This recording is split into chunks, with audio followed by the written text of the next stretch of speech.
Welcome to Crappens. Don't wait a week for a new video. Join our Patreon at the Crappens On Demand level for instant recap access. Link in description. Enjoy the show. Hello and welcome to Watch What Crappens, a podcast about all that crap we just love to talk about on ye old Bravo television. I'm Ben Mandelker, and joining me today, fresh off of a nice long vacation, it's Mr. Ronnie Karam. Hi, Ronnie. How are you? Hi, how are you? Doing pretty well. You feeling rested and relaxed after all that nice time off we got to have? Yes, it's super weird talking to somebody because I haven't talked for 5 days. I've taken a vow of silence. It has been amazing. My head is cleared. So it turns out so much of my problem in life is my own voice pounding through my head. So that was nice to be rid of that for a while. But welcome back, me. I'm starting the year by dropping my computer, which I just did, and getting a really rough chemical peel, which I just did. So I've got baby skin and an old limping computer. How's it going with you so far in 24, Banoons? Oh, it's going so well. Love ushering in the new year with a huge, iconic, historic, Hall of Fame episode of The Real Housewives, because, of course, today we are talking The Real Housewives of Salt Lake City finale, which we've been excited for 2 weeks. The last episode aired before Christmas, and now here we are, January 3rd. It aired last night. I was looking forward to this. It's been hyped, since that very first episode. The whole season opened up with Heather Gay on that phone. I've been wondering what it is. There have been a lot of rumors. I think you were more tuned into the rumors than I was because I still wasn't fully sure what it was. A lot of things. Anyway, we're going to get into that in about 30 seconds. But before we do, just some fun reminders. First of all, hello, welcome back, everyone. Second of all, Crappy Hour is going to be this Monday at 5:30 Pacific time, 8:30 East Coast time. I know a lot of people are going to have a lot of things to say about the Salt Lake City reunion. So that'll be a great time for people to chime in. Unless, who knows what's going to happen on Beverly Hills tonight. There could be a whole new thing that just displaces this. This could just be like a one-day thing. But I think people will still be talking about this on Monday. So we'll be talking about it on Instagram at Watch What Crappens. Ronnie is at Ronnie Karam. I'm at Ben Mandelker. We'll be talking about it, plus other stuff that happened in the world of Bravo. A lot of stuff has happened, I feel like, over the past 2 weeks. A lot of just silly gossip that we have to talk about, laugh about, weigh in. So come join us for that. And then, of course, join us on Patreon, patreon.com/watchforcrappens, and you get access to things like Crappens On Demand, like videos. You can watch us on video right now. You can also get our weekly bonus episode. We haven't recorded this week's yet, but we'll probably just be catching up from vacation, etc., etc. So those are all the good, fun things you should be doing. And, we've got news about the Crappies coming up soon, so keep your ears ready for that. We're really excited to announce the date for that, and yada, yada, yada. It's going to be great. We got a lot of stuff coming up. Yay. Okay, wrap it up. Let's wrap up that open. I literally just did. That's why I stopped talking. Wrapping it up. Love it. I stopped. So now it's Real Housewives of Salt Lake City, or as the internet's calling it, Mother. Mother. Oh my God, you are Mother. This show is Mother. Monica, you are Mother. Monica, Mother icon. Oh my God, I am breathless. I'm recklessly breathless. I'm like literally shaking right now. I feel like we really, as Bravo fans, whipped out every gay stereotype. I mean, both all sexes and genders whipped out every single gay stereotype in the comments the past 2 days. It has just been Mother, icon, trembling, shaking, literal death. Yeah, it is. Twitter has lost its mind. Look, one person even wrote, I could argue that the RHOSLC, the Salt Lake City season 4 finale, was better than the Succession season 4 finale. That was written by me, actually. Okay, so I'm basically one of the people. I am one of the people going like, yes, queen, iconic finale. I've lost my mind, and I've been posting stuff on Twitter. I am one of the voices, and I'm shameless about it. I can't. I was blown away by it last night. Totally blown away. Well, it was definitely a very good hour of TV. And then I went and watched Monica's live because Monica did a live at her apartment. I did not mean that in a shady way. From her house. And Dana was over. Do you know who Dana is? Dana? That's so funny. I was just thinking about Dana last night. I was like, remember Dana? Guys, I did not remember Dana. I was like, who is this? And she's like, this is Dana. And I was like, who? And then she's like, oh my God, look at Dana's titties. And because Dana was standing behind her in like a really pretty dress where her nipples were like headlighting out. It was like headlights, you know? And so Monica's like, oh my God, look at her titties, total nipples. And then the rest of the time, Dana just kept rubbing her boob. I guess because she was awkward because attention had been brought to her headlights. But she just kind of like stood there rubbing her boob. It was the weirdest night. And they were watching the show live, and Monica was like, yeah, whatever. Yeah, like what these commenters said. Heather, I mean, like, why doesn't anyone give Jen Shaw the same energy? Huh? And it was just a bizarre night all around, and it just continued on and on. So thank you, Monica, for that after show, because it was really something. It was like a villain getting caught at the end of Scooby-Doo. I see people bringing up Scooby-Doo a lot because it was very like unmasking the villain, you know? And the whole thing was very Scooby-Doo, and she was very villain of Scooby-Doo afterwards, too. She was like, oh, really? I wouldn't have gotten away with it. Like, one for those kids. But what about me? She really was. And I mean, like, it was clear she was caught off guard because she was not expecting to be outed at this trip. But then once she got her bearings, she then started to pivot and be like, whatever. And then obviously by the end of the episode, she's like, I don't think it's such a big deal to have a burner account. So, yeah, it's been so funny, interesting watching people's reactions to Monica. People are loving Monica. People are like, she's an icon. She carried the season. If it weren't for her, like, there would be no season 4, yada, yada, yada. I don't think that she carried the season. I think that this is a very capable cast, but I think she was a great addition, obviously. But it's just so funny.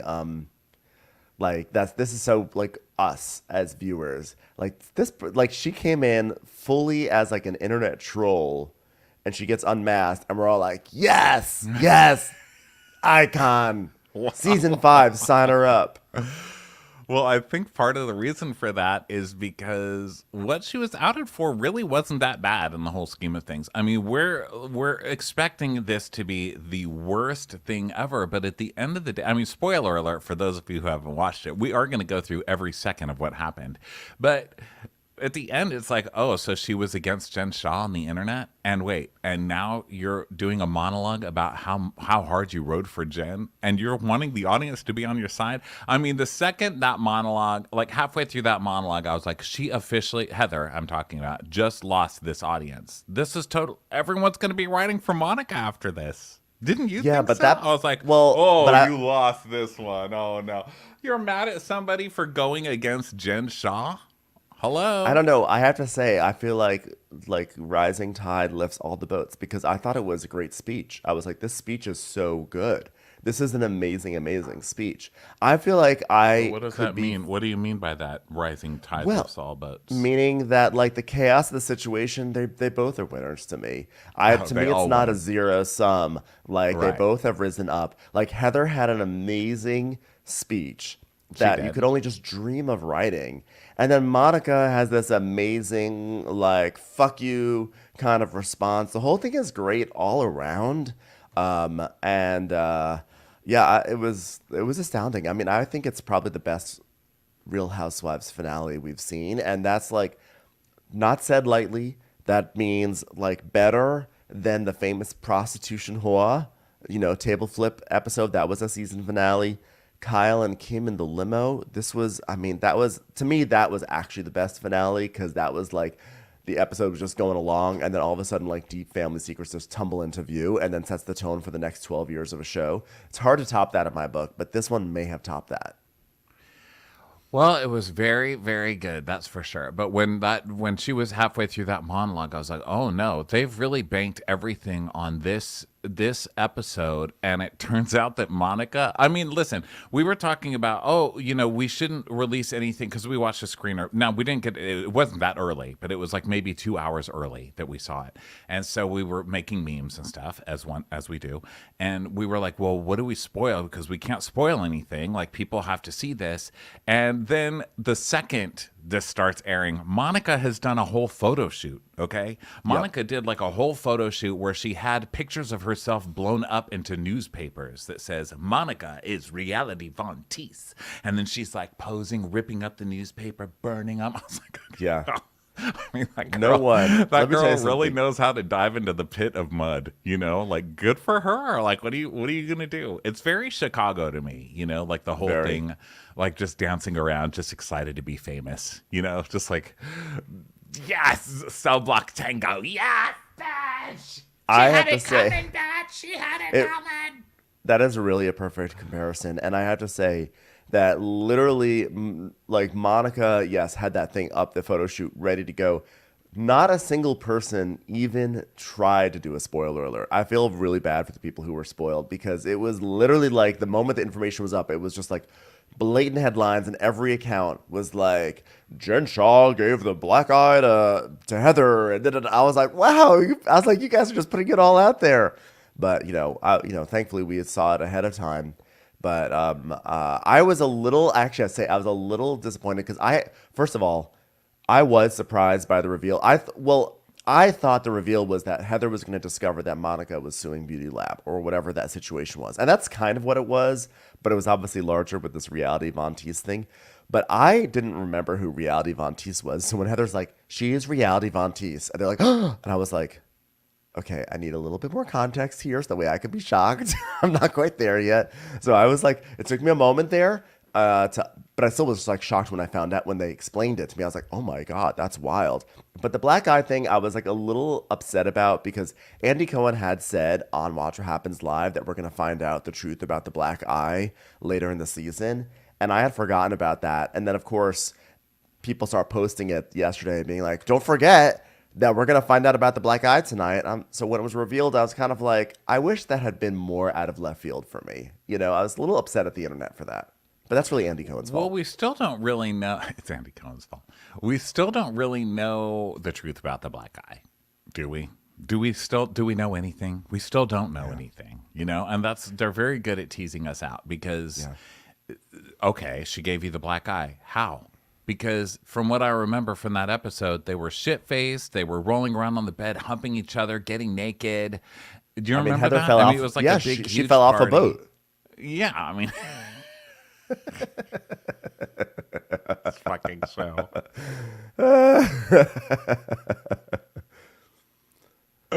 She did not fall off a boat, everyone. So now it's like, okay, well, what did happen? Did she get mad in that night and then just punch Heather? Is that what happened? Or were they just messing around and Heather accidentally got elbowed in the face and now she's acting like, and she gave me the black eye? We still don't know. And you know what? That's what keeps shit fun, I guess. Yeah. I mean, but by the way, also, one of the reasons why this was such a good finale for me was that it truly was the culmination of the entire season. Like, I think on weaker Real Housewives seasons, what happens is you can see them trying for stuff, and there'll be like a fight that happens in the first few weeks, and then a fight in the middle, and then a fight, just sort of like these flare-ups of fights they're sort of like not connected, and then it's sort of like the whole season just sort of ends. But then here, if you think about it, Heather started to investigate Monica because she just felt like there was something weird about Monica's stories. And then with the whole Angie, the DMs with Meredith about Angie, that was the thing that seemed to really push Heather into like full suspicion mode. And if you think about it, like, that is such a tie-in, like, because if we didn't have that whole silly storyline, Angie and Meredith's feud has been so silly all season long. It's based off of nothing. They've just been angry at each other. And yet, it's a pivotal building block that leads us to this moment. And I love seasons where things that happen this season build on each other and snowball and then come to a climax. And that's totally what happened this episode. Well, there you go. Very well done, everybody. So now let's start talking about it. from the very beginning. I would also like to give a special shout out to the music department, which we love the music department on this show. I think it's probably one teenager on a Casio keyboard. Whoever you are, sir or ma'am, I love you. I love you. I love your fake ha's through the whole thing. I love your reinvention of the ha. The choral ha, using it in country music we've seen this year. This time we got some metal drumming ha's. We got some Bermuda metal drum ha, ding ding ding, island ha's. Thank you, if you will. Yes. Yes. Very good. Also very good on the sound effects and the evolution of the brr. Because normally that sound is for, they've just done a big scene and someone just made a point and the scene's almost over. And they're like, and that is when the lights went out in Georgia. And then it goes, brr. Yeah. Now this time we got a lot of brr, and then we got a lot of brr, brr. And then we even got a horror. Brr, mm-hmm. It was really great. The done. sound design was top notch. I mean, it really was. The music was amazing. Also, I want to thank the Lord. You know why? Because I want to thank the Lord for providing wind at every dramatic moment. Every time that Heather got up to make a speech, like when Heather had to like tell people something, anytime something dramatic happened, there was like wind blowing. It was like Beyonce. Like everyone's hair was like blowing dramatically in front of their faces. Their dresses were like flapping. It was just like perfect. It was like God said, you know what? I feel like we have an iconic episode happening here, and I think I need to add my little touch, because I can take it to the next level right now. And so like the entire episode, it just was like everything was like swirling around them. It was just like perfect gay cinema. It really was. And just, yeah, the weather in general and just how it was always thundering and lightning. God was like, yes, queen, I'm involved now.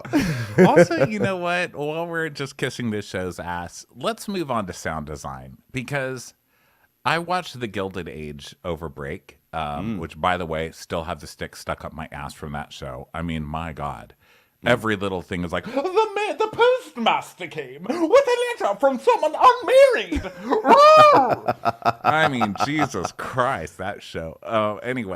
I haven't seen that show, but I did watch Christine Baranski on the Kennedy Center Honors, which I feel like is a pretty close approximation. So yeah, go on. Christine Baranski, playing Christine Baranski. I mean, I feel like this is the true Christine Baranski.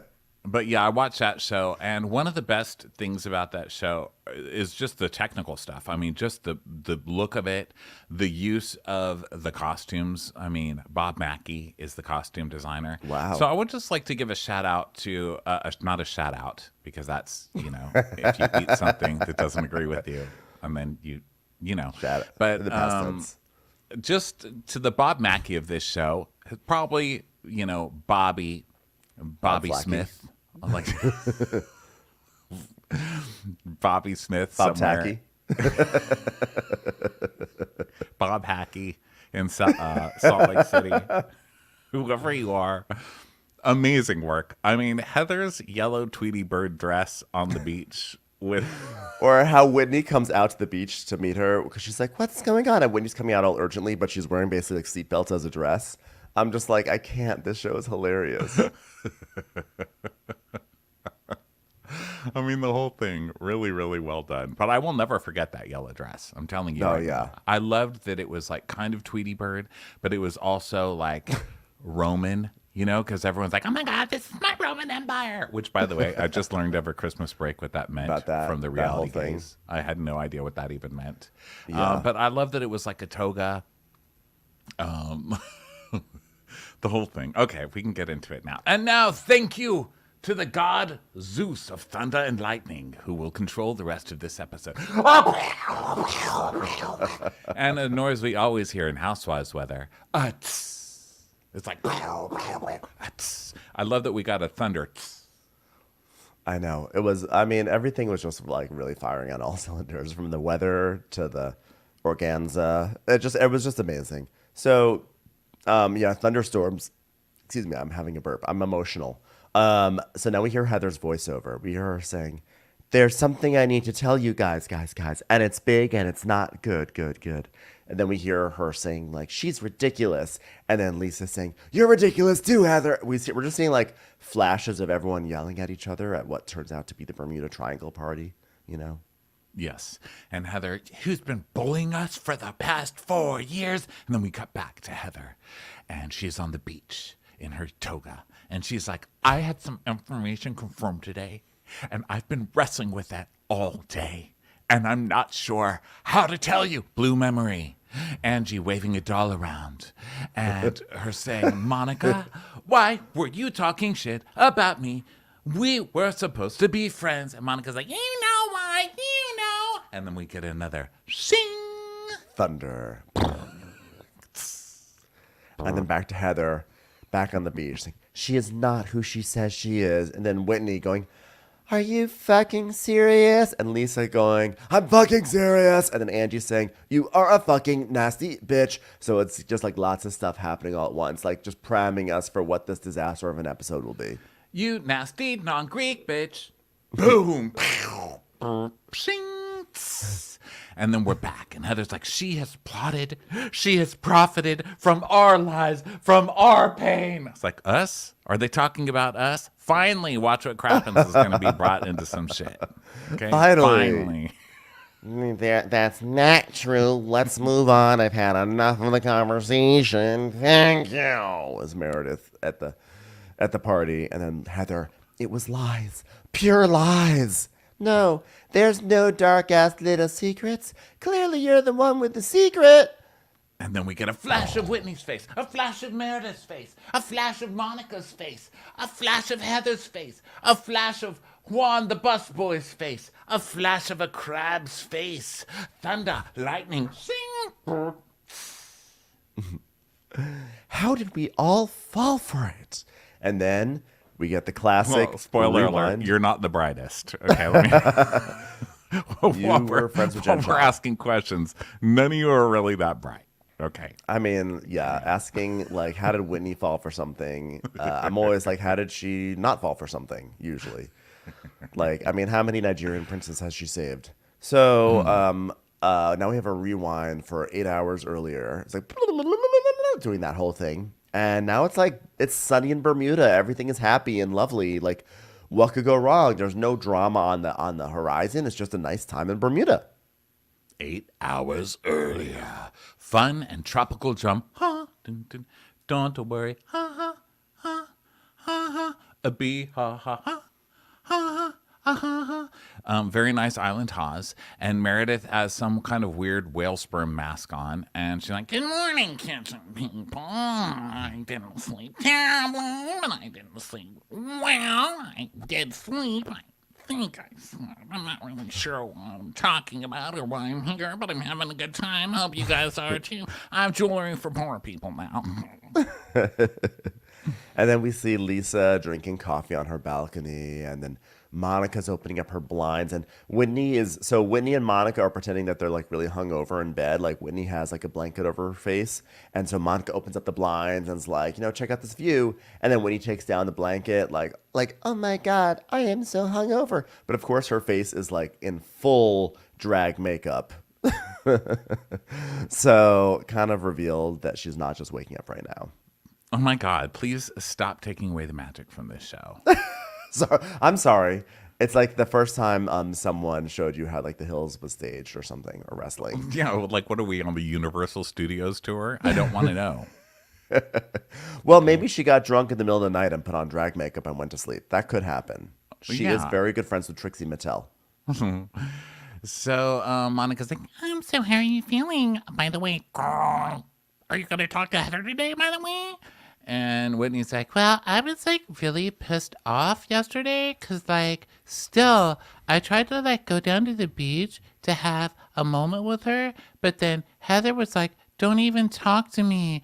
I was just like, I was really upset. You were chasing her screaming about how she exploited your vagina, Whitney. What are you acting like she ordered the wrong poo-poo platter at the place, Whitney?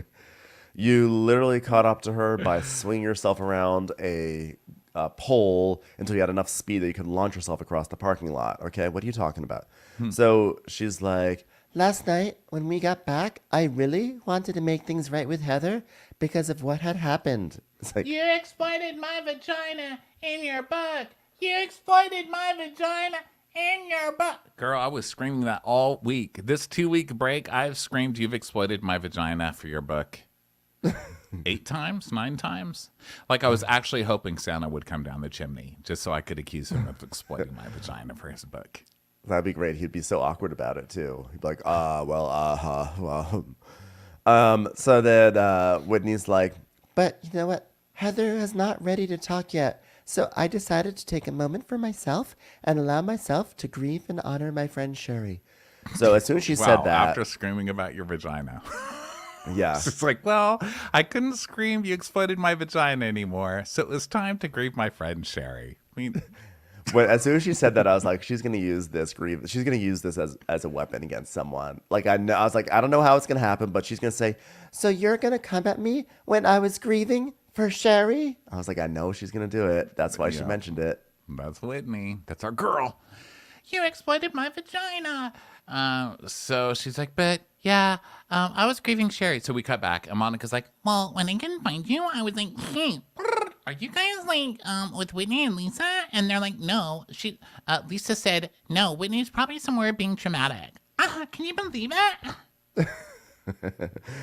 For Lisa to call me dramatic, I'm sorry, bitch. You're the one who lost your shit on a yacht. That pisses me off. Like, okay, here comes Whitney trying to like drum up a new feud to stay relevant on the season. Yeah.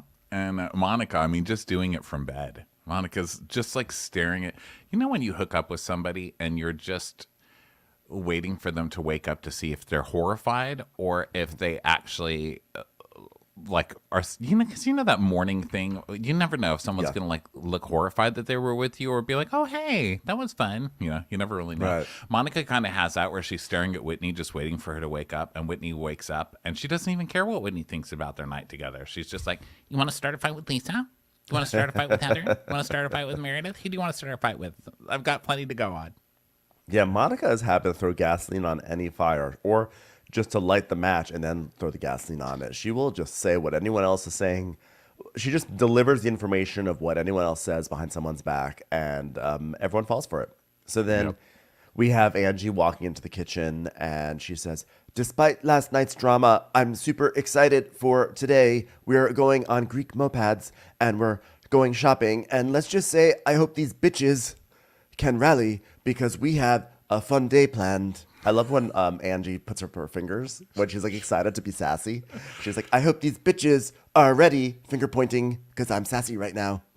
She does, and she's just stuck with, I mean, she's awkward enough when she's around friends, but when she's just around the waiters, she's like, wow, hello, this is so lovely down here. Look at you. Did you make Greek yogurt, vanilla, Greek yogurt, granola? I'm Greek. Keep us in shape so we can wear our Greekinis. Am I right? Ha ha. Ha ha. Greekinis.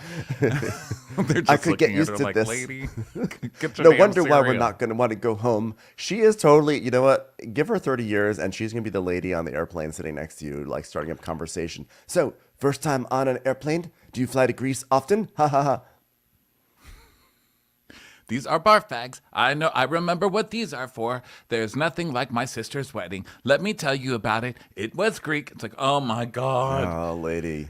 So then Whitney goes to Heather's room and Heather says, come in. And Whitney doesn't. She's like, I will wait. You've exploited my vagina. So Heather has to come open the door. I don't know why that bugged me. If I tell you to come in, come in. What are you acting like such a victim about? You can't even open the door, you know? She That doesn't is want to how split I the door. respected you. Unlike you respecting my vagina. Can we talk? And Heather goes, of course. And then Heather just stares at her like, oh, you're going to be the one that starts this.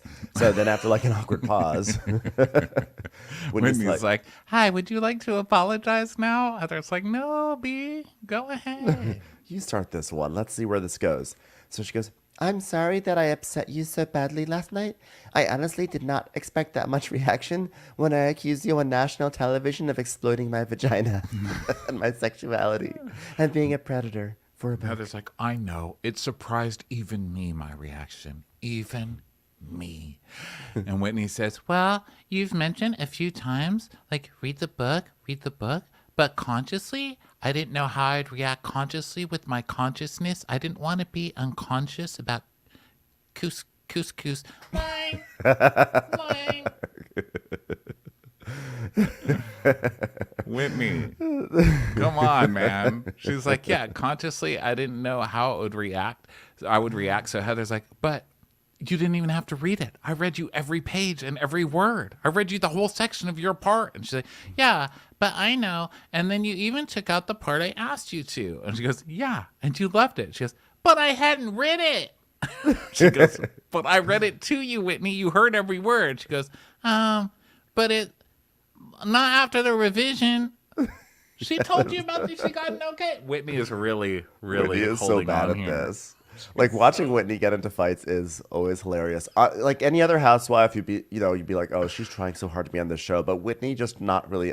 She starts fights she doesn't seem to fully understand.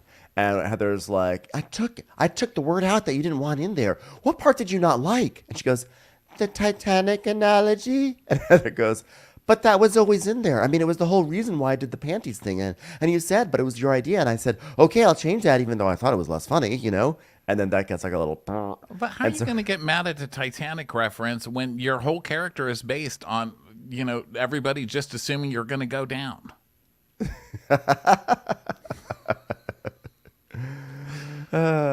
Golf cart, straight ahead.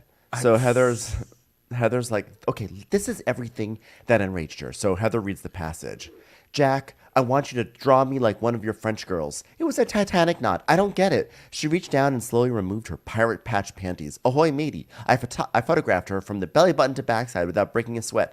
This is the book. This is what I got crucified for. And she's like, well, I just felt a little bit exploited because it made me feel like, wow, she's not doing this for her husband. Like, she's down to get down on all fours and I can photograph her from her belly to her butthole? Did Whitney not understand Titanic? I'm sorry. Do we have to clarify Titanic for Whitney? Rose, the whole reason why it was significant that Rose said, paint me like your French girls, is because Rose is prim and proper and she's not a loose woman and she's not throwing herself around. So this was like a moment of extreme intimacy for Rose and Jack. And the fact that like Whitney looked at Titanic and like saw Rose, it was like, slut. You know, it just like, it's such a funny takeaway. It's so Salt Lake City. Like, did you watch that pornography, Titanic? So Heather's like, wait a minute, I did not use the word butthole. Which, I mean, she just told us the quote. It was belly button to backside. So it's not like Right. It's much better. But Whitney's like, yeah, and also I paid for her. She was the photographer for boudoir photo shoots. Boudoir. Voodoo. But the Bauer, Jack Bauer photo shoots. I'm not. Now, this is where she finally got me to her side a little bit. Because she's like, I'm not the Titanic where I invite her to my room. And then I'm like, draw me, Jack. It was not that. It was a transaction for my husband for our anniversary. Okay. Now you're just complaining about the service, and I can get behind that. Like, I paid you to take pictures of my butthole for my husband, okay? And now you're writing about it in a book. Do I get my money back? Because normally that's called influencing. So normally I should get those shots for free if you're going to talk about my butthole. I mean, it's only fair. But also, like, I love how she's clearly getting a boudoir photo done, and she's concerned that people think that she just they're boudoir photos on spec. Like, we know they're for Justin. If you're getting a boudoir photo and you're married, we know they're most likely 95% sure they're for Justin. But she's like, I don't just go and take boudoir photos just for fun. It's like, no, we don't think so. That's why they're boudoir photos. So she's like, well, it hurt my feelings. It made me feel like my sexuality was being taken advantage of. And Heather's just like, yeah, okay. So now to have this moment of being upset about that, and Heather's like, okay, I'm sorry, okay? I'm sorry it got to where it did. And Whitney's just like, yeah. Heather's like, cousins forever. Smart cousin, dumb cousin. That's our roles. And so they hug. And she goes, cousin Whitney Rose, never bad timing at all. Never bad timing. And she says, what do you mean bad timing? I just brought it up. You're the one who went crazy. Please cut to, you exploited my vagina, Heather. So now they all pile into a Sprinter van for today's activities. Cut to Angie with her finger pointing. Yes, big excitement today.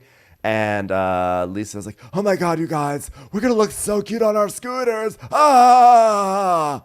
So Welcome to our scooter ride. We are going on scooters in Bermuda. Okay, Angie, you don't have to narrate the whole thing. Just get in the fucking car already. It's no wonder we're not going to want to go home. Am I right? Please stop talking to the valet. He doesn't care. So now they're worried because Meredith doesn't drive, right? Which I could have sworn that we've seen Meredith driving up a million times, but maybe she's always been driven up. Yeah, it makes sense because I feel like, I don't know if this has ever been articulated before, but then when they said Meredith doesn't drive, it's like, yeah, that makes sense. She definitely does not drive. Like, I feel like we've never seen her. Even Brooks was driving Meredith earlier this season, right? That was Brooks in the driver's seat. Meredith just does not drive. Well, it just goes to show how observant we are because every Housewives, I mean, the whole formula is like someone drives up, a car door opens, a shoe comes out, the person walks up a driveway to someone's house. So we've seen her get out of 9 zillion cars, is my point. So you would think that I would have noticed that we've never seen her drive. But, you know, I guess that's why the snowbank thing was even that much more important. So I just would love some sort of like the end of like some sort of neo-noir. Maybe it's because we were just like watching clips from The Usual Suspects or whatever. But some clip where like some detective realizes that Meredith is always getting out of the passenger side. Like, oh my God, she never was driving. I just want to see a super clip of that. Anyway, this is my life. So Meredith, she's on the moped and she has a blazer on, of course. She has a blazer on to moped, and it's not only just a blazer, it actually like goes all the way down to like her knees. This is what her outfit was, what she selected to go on a moped around Bermuda, in tropical Bermuda. I like Whitney sitting on the moped crossing her legs. Yes. These people are all a disaster. Okay. And then Monica's doing that like, oh my God, I don't know how to baby moped.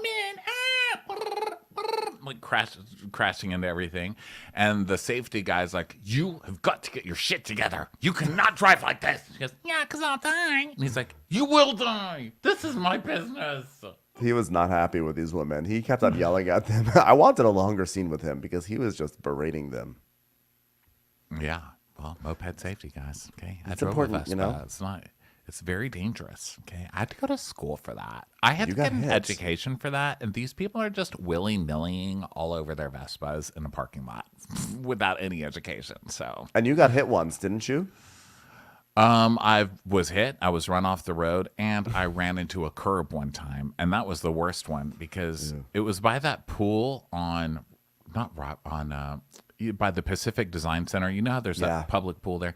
So I was going to that, and I was driving straight, and I was looking to see if my friend was at the pool, and the curb went in for parking. Yep. And I didn't see it, and I hit it, and I flew off the thing and smacked down into the sidewalk and slid. And then someone walked by me and went, what the fuck, man? Like, I got in his way on the sidewalk. Thanks, sir. Like bleeding. At least you had a helmet on, right? Yes, I did have a helmet on.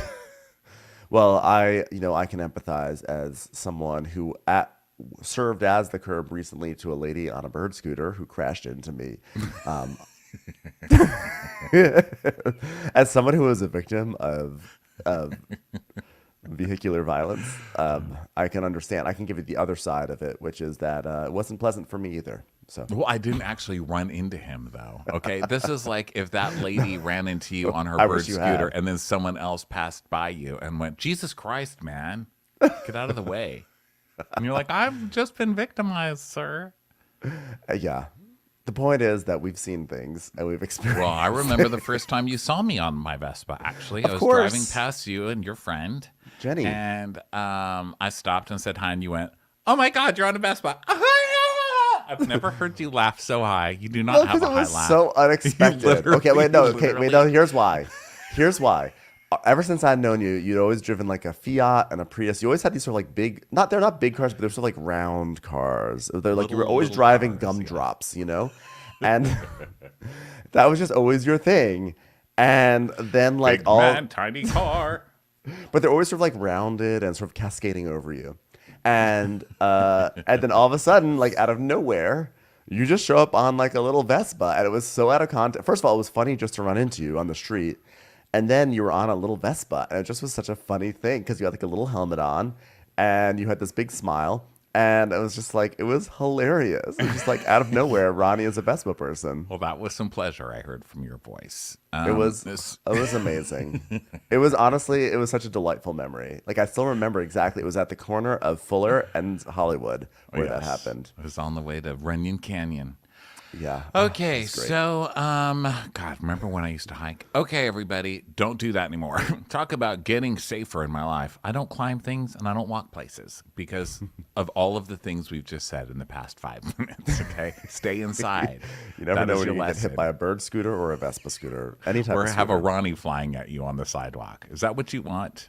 Just or a big honestly, man, a big or just Fiat Angie driving. K. Just Angie K on a scooter. She's like, Opa, I know how to drive this now because I've been in Greece, Bermuda. Oh my God.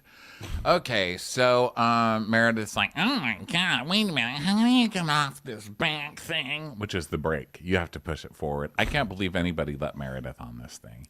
Yeah. So now it's fun and games time. You know, they do these Vespas, and then they pass a goat, and Heather says hi, and the goat's like, and then we get a flashback to the Pioneer Day, where the goats were like, did they just call me a bitch? It's the Meredith of goats. Yeah, and so then this goat just goes, yes! I love that they're making the goat so gay. That's great. So now they drive into town. Mother, my God, trembling. So they get into town, and Heather wants to go to a perfumery, and the others are going to go shopping elsewhere. So Angie is walking with Heather and Monica, and Angie's making small talk. Are you guys ready to go home? It's like what I was telling the guy in the kitchen this morning. Not gonna want to leave here. Am I right? Ha ha ha. And then Monica's like, No wonder we had so much fun on our Vespas on Creek. I feel like I can't believe it took me all season to realize how much patter she makes. And sort of like a non-fight scene. She just has a lot of patter. She has a lot of explanatory patter. Yeah, she's the one who's like, here we are at an outside lunch. I love eating lunch outside with my girlfriends, which we are since high school. Heather, remember when we knew each other in high school? Okay. Makes me want to eat outdoors every day. Am I right? It's like that's like her. She always has like those sort of comments. Makes you want to do this every day. Am I right? So Monica's like, well. By the way, sorry everyone, my falsetto is a little messed up today because I have a New Year's cold, so if my voices sound crazy, that's why. So Monica's like, well, girl, even though like I didn't get to meet up with my family in Bermuda, like exploring Bermuda is like very nostalgic for me, girl. Like just knowing that my family came here and like helped build these buildings and these homes, it's like truly such a gift to be able to be here. My family built this place. So then they go to this perfumery, and the perfume lady is like, Janine Garofalo, you mean?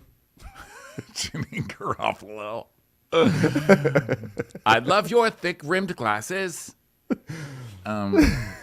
Makes me want to watch Reality Bites and 24 again. The lady's like, so guys, welcome to the perfumery.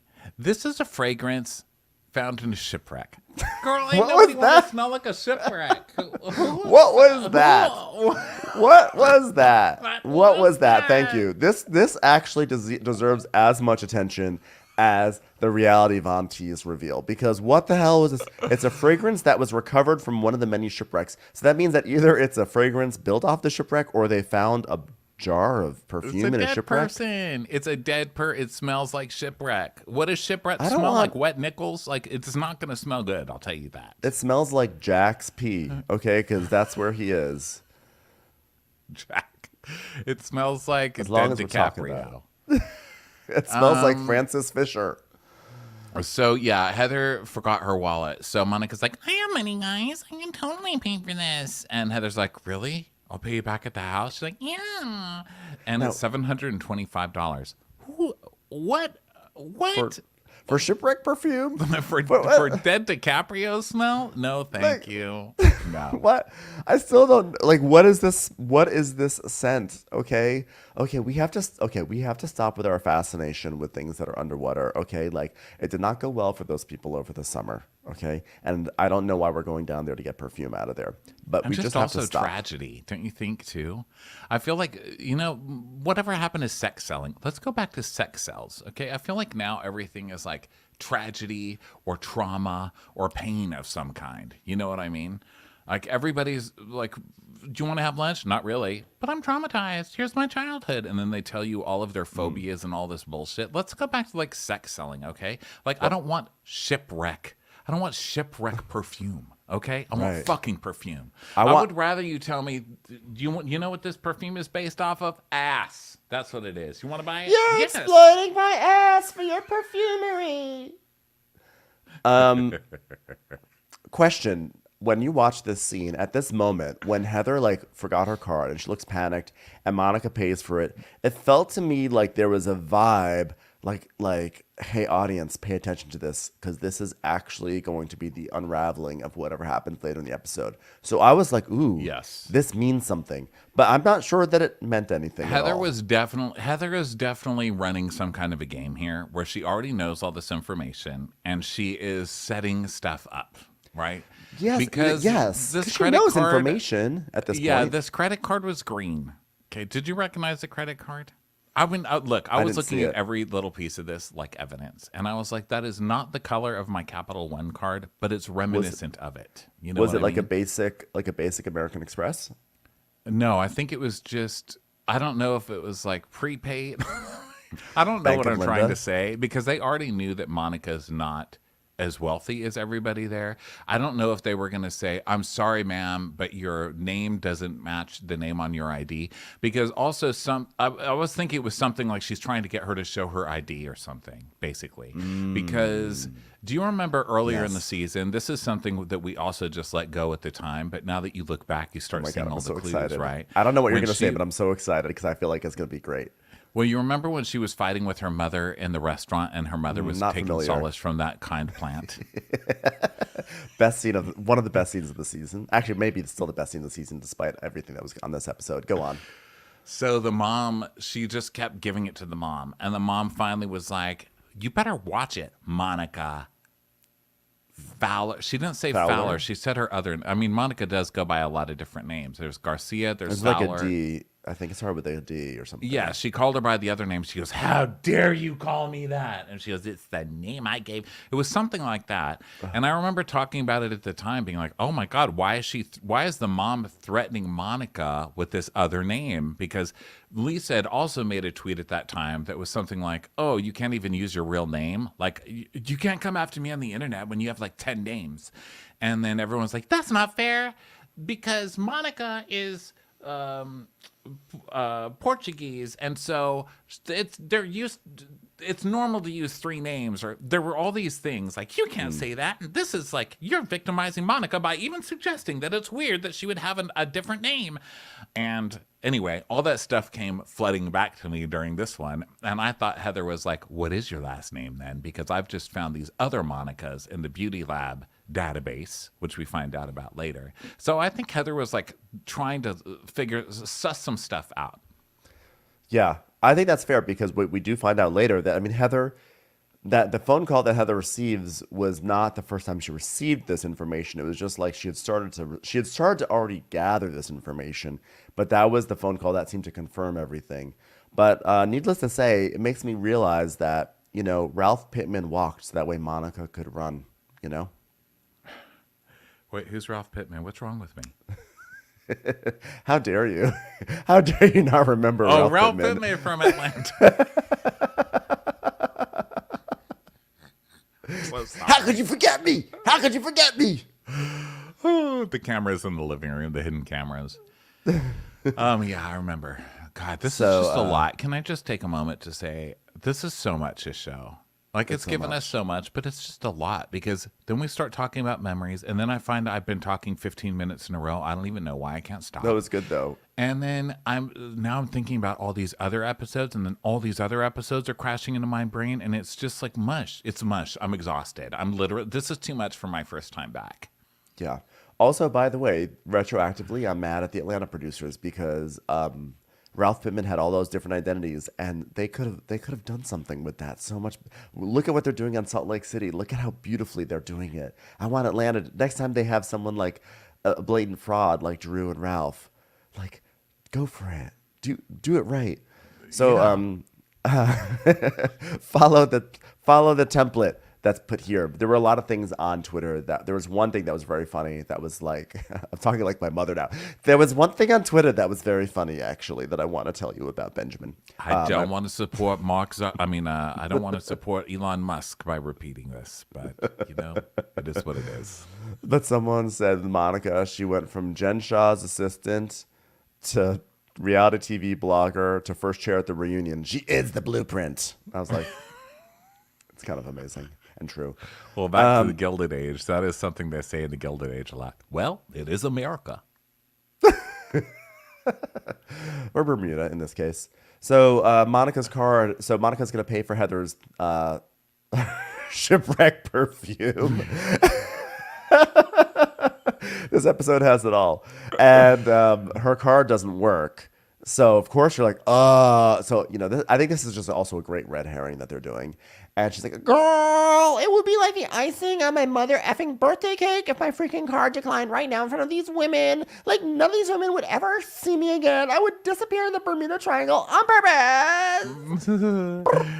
And she's like, these bitches were like, oh my God, her card was declined.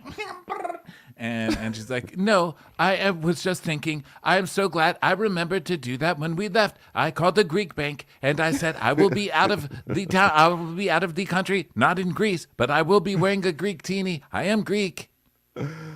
I called the Bank of Aphrodite and said, please put an international hold on my account. Thank you. I love that we are riding mopeds right now. No wonder we never want to go home.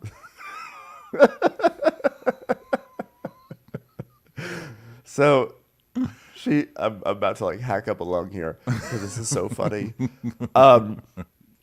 So she gets the card to work. Everything's fine and everything's okay. I was gonna say something about this declined card thing. I don't remember anymore. So meanwhile, they all meet up again. The other group has done some sort of shopping at a place called like You Are Loved, which is so funny that they won't even let Monica go there on her birthday. They bring Monica to the island to meet her family. Her family won't see her, and now they won't even let her go to a place called You Are Loved. Yeah, it's really not the best birthday trip for Monica. They're like, okay, Monica, we're ready to go home. Could you open the trunk for Monica? Go ahead and open the... We can put people in trunks. Makes me never want to leave. Am I right? Glad to hear that my family isn't the only family putting people in trunks. Greek mafia. So now they're going back, and it's 1 hour later, and guess what it is? A storm! A pow! Bling! Zeus has rolled in with his thunderbolts, and so thunder and lightning and a phone ring. We hear a phone ring. It sounds like an office phone because, of course, Heather has that. And there's a camera that's just like on the floor in the hallway in the house. Like clearly they're not like really shooting. But by the way, thank you SLC for keeping the cameras rolling. I mean, how many years did it take us to learn these lessons? I mean, there was the Bolo night in Atlanta. There was last year in Heather's room. Just keep the cameras rolling no matter what. So they do. And they pick up audio. And it was like a Foot Locker cam or like a Payless shoe cam. It was like low. It was on the ground. It was like the mirror when you're trying on shoes, how they have the mirror on the bottom of the stools. It was operated by Star Jones. What do you mean? Wasn't she like a Payless spokesperson or something like that? I don't know why I went there. I wanted to invoke Star Jones. This episode is so ridiculous. It's so camping over the top. Like we needed to invoke Star Jones. It has been invoked. Okay, so Yeah, so they basically just leave the cameras on the ground, just running. They don't even get. That's how this show is. They're like, they probably didn't even mean to do it. They probably just left the damn camera on the ground because this is the community theater of Housewives, you know. But Heather gets a call, and we're outside of Heather's room, and we just hear her going, "Hey, what did you find out? Are you kidding me right now? You shut the fuck up! You shut up!" That's like, oh my God, here she goes. Here she goes. Start the reel. It's the Oscar nomination. So then production comes scampering in because, of course, they're listening. And Heather's like, I am trembling. I can't believe it's her. Also, do you know what plywood smells like? Because I'm kind of trying out this new scent. Are you down to try? Is this the way it's supposed to smell? How could she do this to us? And the producer knocks on her door, and she's like, I'm freaking out. I'm freaking out. And the producer knocks again, and another producer's like, just go in. What are you being polite? It's a television show. We're paying for these doors. Go in. So she goes, you guys, no, seriously, no, for real, no. So this is why I thought it was really primarily to do with Beauty Lab and Laser, because that would be something that's like a business thing that she would not want to be airing on the show. So that's where my mind was going. I thought it was Beauty Lab and Laser too, because that's just what we had heard. But guess who spoiled it for me? Of all people, guess who fucking spoiled it? I never would have guessed it. Me? No, you didn't know. How could you have spoiled it? Well, I thought you were about to air a grievance. You had the tone of like, I'm about to air a grievance right now. Again, guess who did it? Murillo, Jen Shaw's assistant, who stole the clutch, allegedly, who we see a clip of later. I don't even know. I don't follow him on Twitter. No offense. I mean, I don't really even know how Twitter works, barely. But so I don't know if someone posted it or something, but he said something like, hey, do you guys remember that old blog, Reality Von Teese? Well, I'll bet Monica does.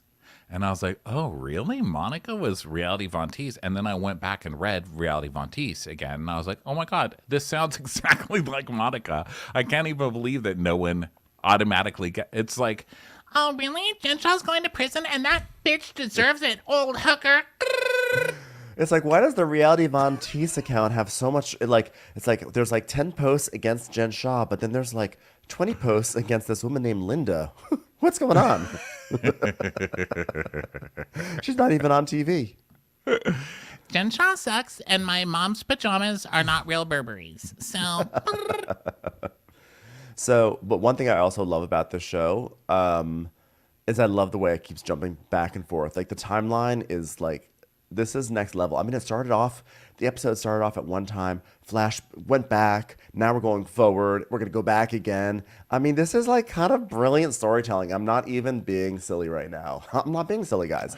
This was great. They thought about how they're going to present this whole story, when they're going to reveal things, when they're not. Ugh, it was just beautiful, beautiful, beautiful. So now it's 4 hours later, and everyone's getting into glam. Meredith is in glam, and she's like already wasted. She's like, oh, hey, gay person. What are you doing? Do you have you need a toddler friend? Because my son's a model now. So, anyway, you want to drive a moped? I want to do blazer, but I want it to be in a steel drum kind of a thing. So, how are we feeling about mopeds? You ever see the cover of UB40's CD from 1988? The one with red wine on it? I want my shoulder pads to look like that. Can you do that? So now Heather is in her yellow school bus toga dress, and she's really nervous. And she's telling us, I just got this devastating information, and my head is swimming. But it's just too damning. It's too much. And I have to deal with it. Dun, dun, dun, dun, dun, dun, dun. So everyone goes to dinner outside. And by the way, she also says very dramatically, what's about to go down could change our friendships forever. Of course, I'm like, ugh! I am such a glutton for melodramatic statements like that. I'm like, guys, it's getting serious now. What is about to happen could change our friendships forever. I will order the fish tacos. Didn't say it will change everything. I said it could. Fine. So the women all gather for dinner, and they're like, "Why does it smell like a rusty anchor in here?" And it's my new scent. So Heather has put dolls. The Pioneer dolls are back, and she's put them all on their place settings. So she is going to make this big reveal through the vehicle of a Pioneer doll, which is also amazing. Which is bizarre. She's like, guys, the Pioneer days, they would wrap pieces of cloth around rocks and call them dolls because that's what Mormons do. I'm like, those are dolls. We all have those. Neither here nor there. Go ahead. Carry on. So guess what we get? Lightning, thunder.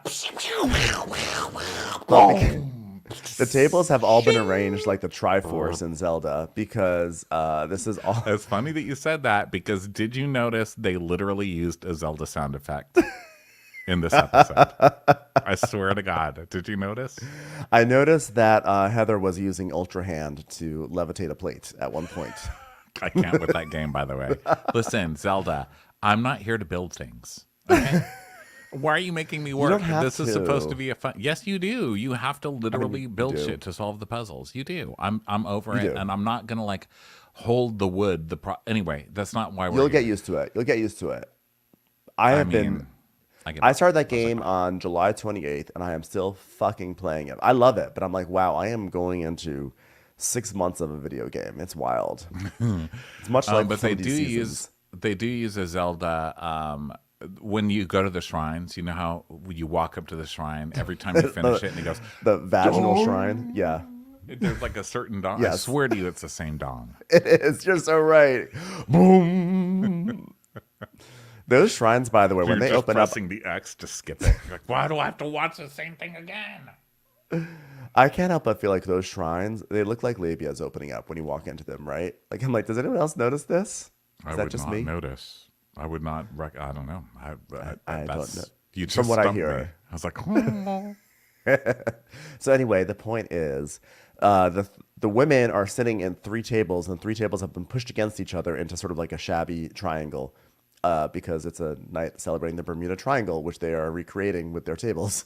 And so Heather's like, legend has it that the Bermuda Triangle is this mysterious Devil's Island, I'm like, it's a triangle, where unsolved mysteries occur and are never explained. But a man in a trench coat and a fedora comes out and narrates them, and it's really great television. Shipwrecks, sunken treasure, unsolved mysteries, dun dun dun dun, burgeoning dun, fragrances. Dun, dun, dun. What'd you say? Burgeoning fragrances. Morbid fragrances scented like death in the ocean, years gone by. So she's like, on this trip, we've learned a lot about each other. But if there's one unsolved mystery you want to ask about each other, you take the person's doll of the mystery that you want to find out, and then you ask the person about line. You're not even talking right now, Whitney. But I'm so confused. Stop exploiting my vagina. Okay, Whitney. Okay, in summary, Robert Stack is going to walk out, but he's a ghost, which makes sense. It's the Bermuda Triangle. There are a lot of ghosts around. And you're going to give him a doll, a Pioneer doll, which has nothing to do with the Bermuda Triangle, but thematically references an earlier part of the season. Then you're going to ask me, what part of the ship do I smell like the most because of my fragrance? And after that, you will then ask for your unsolved mystery to be solved. Does it all make sense to everyone? This is the most jumbled way of just saying, okay, we're going to take turns talking shit about the other people, okay? Whoever starts a fight first wins, okay? Who wants to go first? Whitney's like, I'll go first. I have Lisa's doll. It's made out of aspartame and yarn. So, Monica told me that when I was down at the beach crying, she asked you where I was, and you told her I was off somewhere being dramatic. Yeah, I said that. I did say that. It's not a mystery. It was me. It was me. Guilty. Good job, Matlock. Hey, good job. Hey, stop. That's but my mystery, though. Oh, okay. I have a mystery. There's a mystery. There's a mystery. Wow. My mystery. You know what? Whitney supposedly has a diploma. There's a mystery. There's one. There's have one. diploma. Do I just need Angela Lansbury riding by on a bicycle in a small town? Hey. That is a mystery. Hey, I have a mystery. Okay. What? You, Lisa Barlow, are very dramatic. And you jumped up on the yacht yesterday and went off on Meredith. Yeah. So my mystery is, Yeah. why is it okay if you do it, but Yeah. um, Yeah. You can do it. Line. Other we people take it can't, from the Whitney. top? Other people can't do it, Whitney. Oh my other God, people Jesus can't Christ. do it. Here's a mystery. How's it year 4 and Whitney still doesn't know how to do that? How? How? I was just stating a fact, and I thought you were being so dramatic, and I could be dramatic, and like you could be dramatic too. She's, was I being dramatic, or was I being emotional? About my vagina. As I was just stating a fact. You know, you were so dramatic. And Monica's like, when I told Whitney that Lisa called her dramatic, I did not think it would end in the best drinking game possible. That's right. I'm a queen and icon. And let me tell you what I'm bringing to Housewives. Drinking game analogies. Ding, ding. Oh my God, we'd all be so wasted. And then it's like a montage of everyone saying dramatic. Like, how is that dramatic? It's fucking dramatic. It's dramatic. The whole thing is dramatic. What's dramatic? You know I was what's talking dramatic? about my best friend that died dramatically. Well, it's not dramatic. The whole thing was dramatic. Well, I Why have is a it dramatic dramatically announcement about my not? toddler. And I would I'm like dramatically to say it right mourning now. my dramatic friend. But hey, what I deserved dramatically with my own 2 dramatic eyes was dramatic. Okay? Listen, I am dramatic, and you could be dramatic too. And like, it's not singular. Like, we both can be dramatic. And actually, everyone at this table is dramatic. And you know what? By the way, my baby's going to sleep because I'm done being dramatic tonight. So Monica's like, oh my God, we would be wasted if we took a shot every time someone said dramatic. So then, and all of us were like, oh my God, icon. It's like a drinking Brent. game. Mother. So Meredith is like, well, I have a question here. My question for you, Heather, is we've been friends for several years now, and I'm wondering why I didn't get more support from you on this trip, specifically in describing the difference between neutral, drive, and reverse on a moped. Thank you. In the cave, you didn't stand up for me at all. Yeah, what is that? Wall. Don't she talks like that? It cracks me up thinking of you. You didn't stand up for me at all. You didn't stand up for me, not one bit at all. And so we see 2 days earlier. You're sending the DMs about Anja. We're done. Meredith, you're done. We're sick of this, Meredith. And Meredith is like, I was so hurt and disappointed. So, By the way, Heather's like, well, listen, Monica was just very clear and she was very convincing, and you didn't even have an issue with anything that she said. So what was I supposed to think? and by the way, what's hilarious is that all of like the OGs, basically everyone except for Angie K, because of course, they all know what like that Heather's going to confront Monica, and they can all see what this is. So they're just kind of like going through the motions of like fake dust ups right now, just waiting for Heather to take over and do what she's going to do. And so Heather does that. Well, it's interesting that they're even going through all of this. Part of me was like, well, are they trying to prove, like, listen, we can still have a good finale even without this Monica stuff. Like, we're still going to have really good fights even before we bring up this Monica stuff, which, of course, didn't prove out.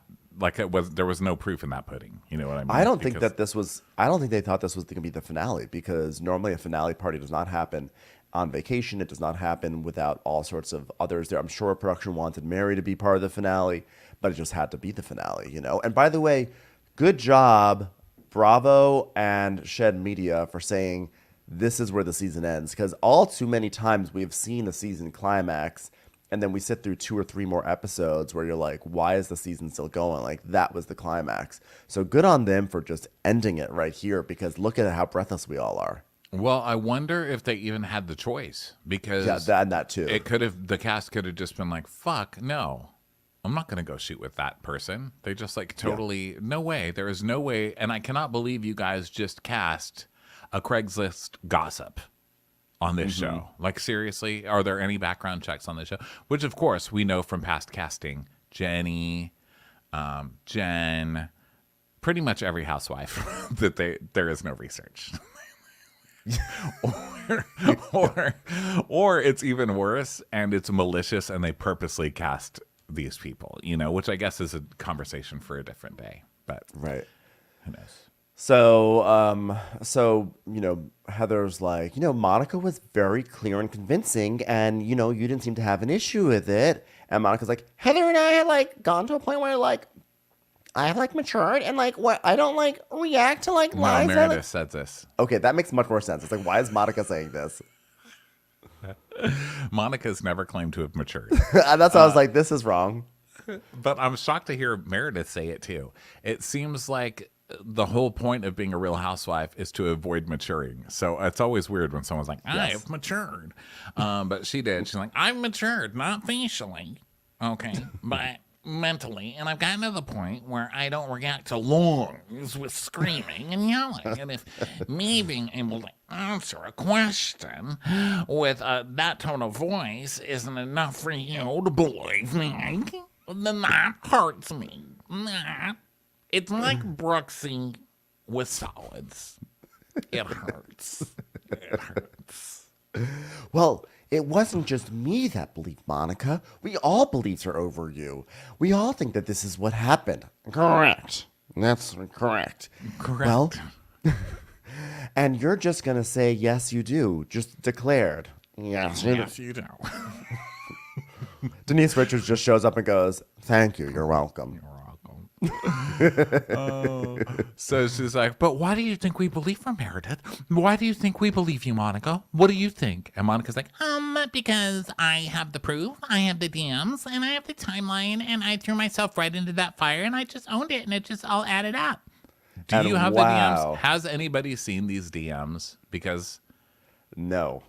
And we're not told, by the way, who these DMs were from in the first place. We're not told if these were from Reality Von Teese, which I'm wondering. Oh my God, right? if it was Reality Von Teese, that's hilarious. No, but by the way, amazing that Monica says this and just steps right into Heather's trap when she says, I had the evidence, I had the proof, I had the DMs, yada, yada, yada. So Heather goes, so it had nothing with it to do with it being the truth. And Monica's like, girl, the first thing I said was I had the proof, girl. Yeah, I had timelines. I had proof, and I had timelines, and I had everything.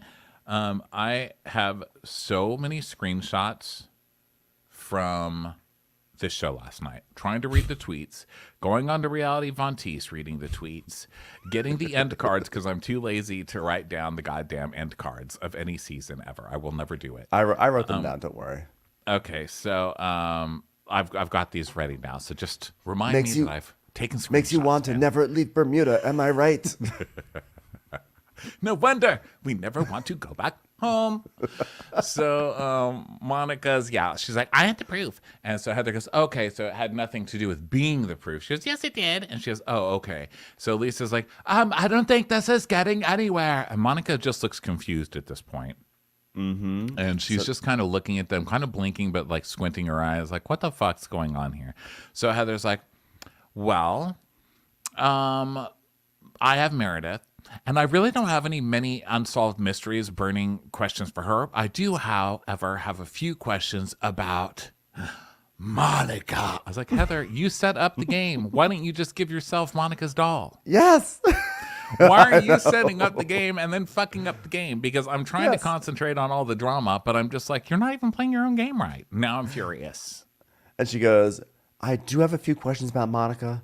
An unsolved mystery, if you will. I'm like, you don't have to do the unsolved mystery thing. It's already a convoluted thing with the Bermuda Triangle would have been enough. But don't need to involve this. Just go forward. So then, and by the way, the costuming is so good on this show that without even realizing it, Monica is in the perfect costume because she has now taken a blanket and wrapped it around herself and over her head. And the wind is blowing at her, so she looks very mysterious. They're like, for an unsolved mystery, Monica's like, she's fully wrapped up. So the music gets very scary. There's a thunderclap. The music gets scary, and Heather goes, "The mystery for me with Monica is, who is the real Monica? When I met you, we kind of bonded over being single moms of daughters. We really had a great time. Lots of fun, charming, funny, witty, smarter than people may think. And I thought probably, pretty much an open book. Truth teller. But I don't feel like that's who the real Monica is. Did the book exploit my vagina? Whitney, I've been leading don't up have to my this the whole doll. episode. Already did your Unsolved Mystery. Come on. We talked about how we're going to set this up. So she goes, but I don't think that that's who the real Monica really is. And then there's silence, and Monica's just like squeezing her hair and squinting. Because Monica, at the very least, even if she doesn't know that all this reality Von Teese stuff is coming, she knows that she hasn't paid Heather back. She does know that. Right?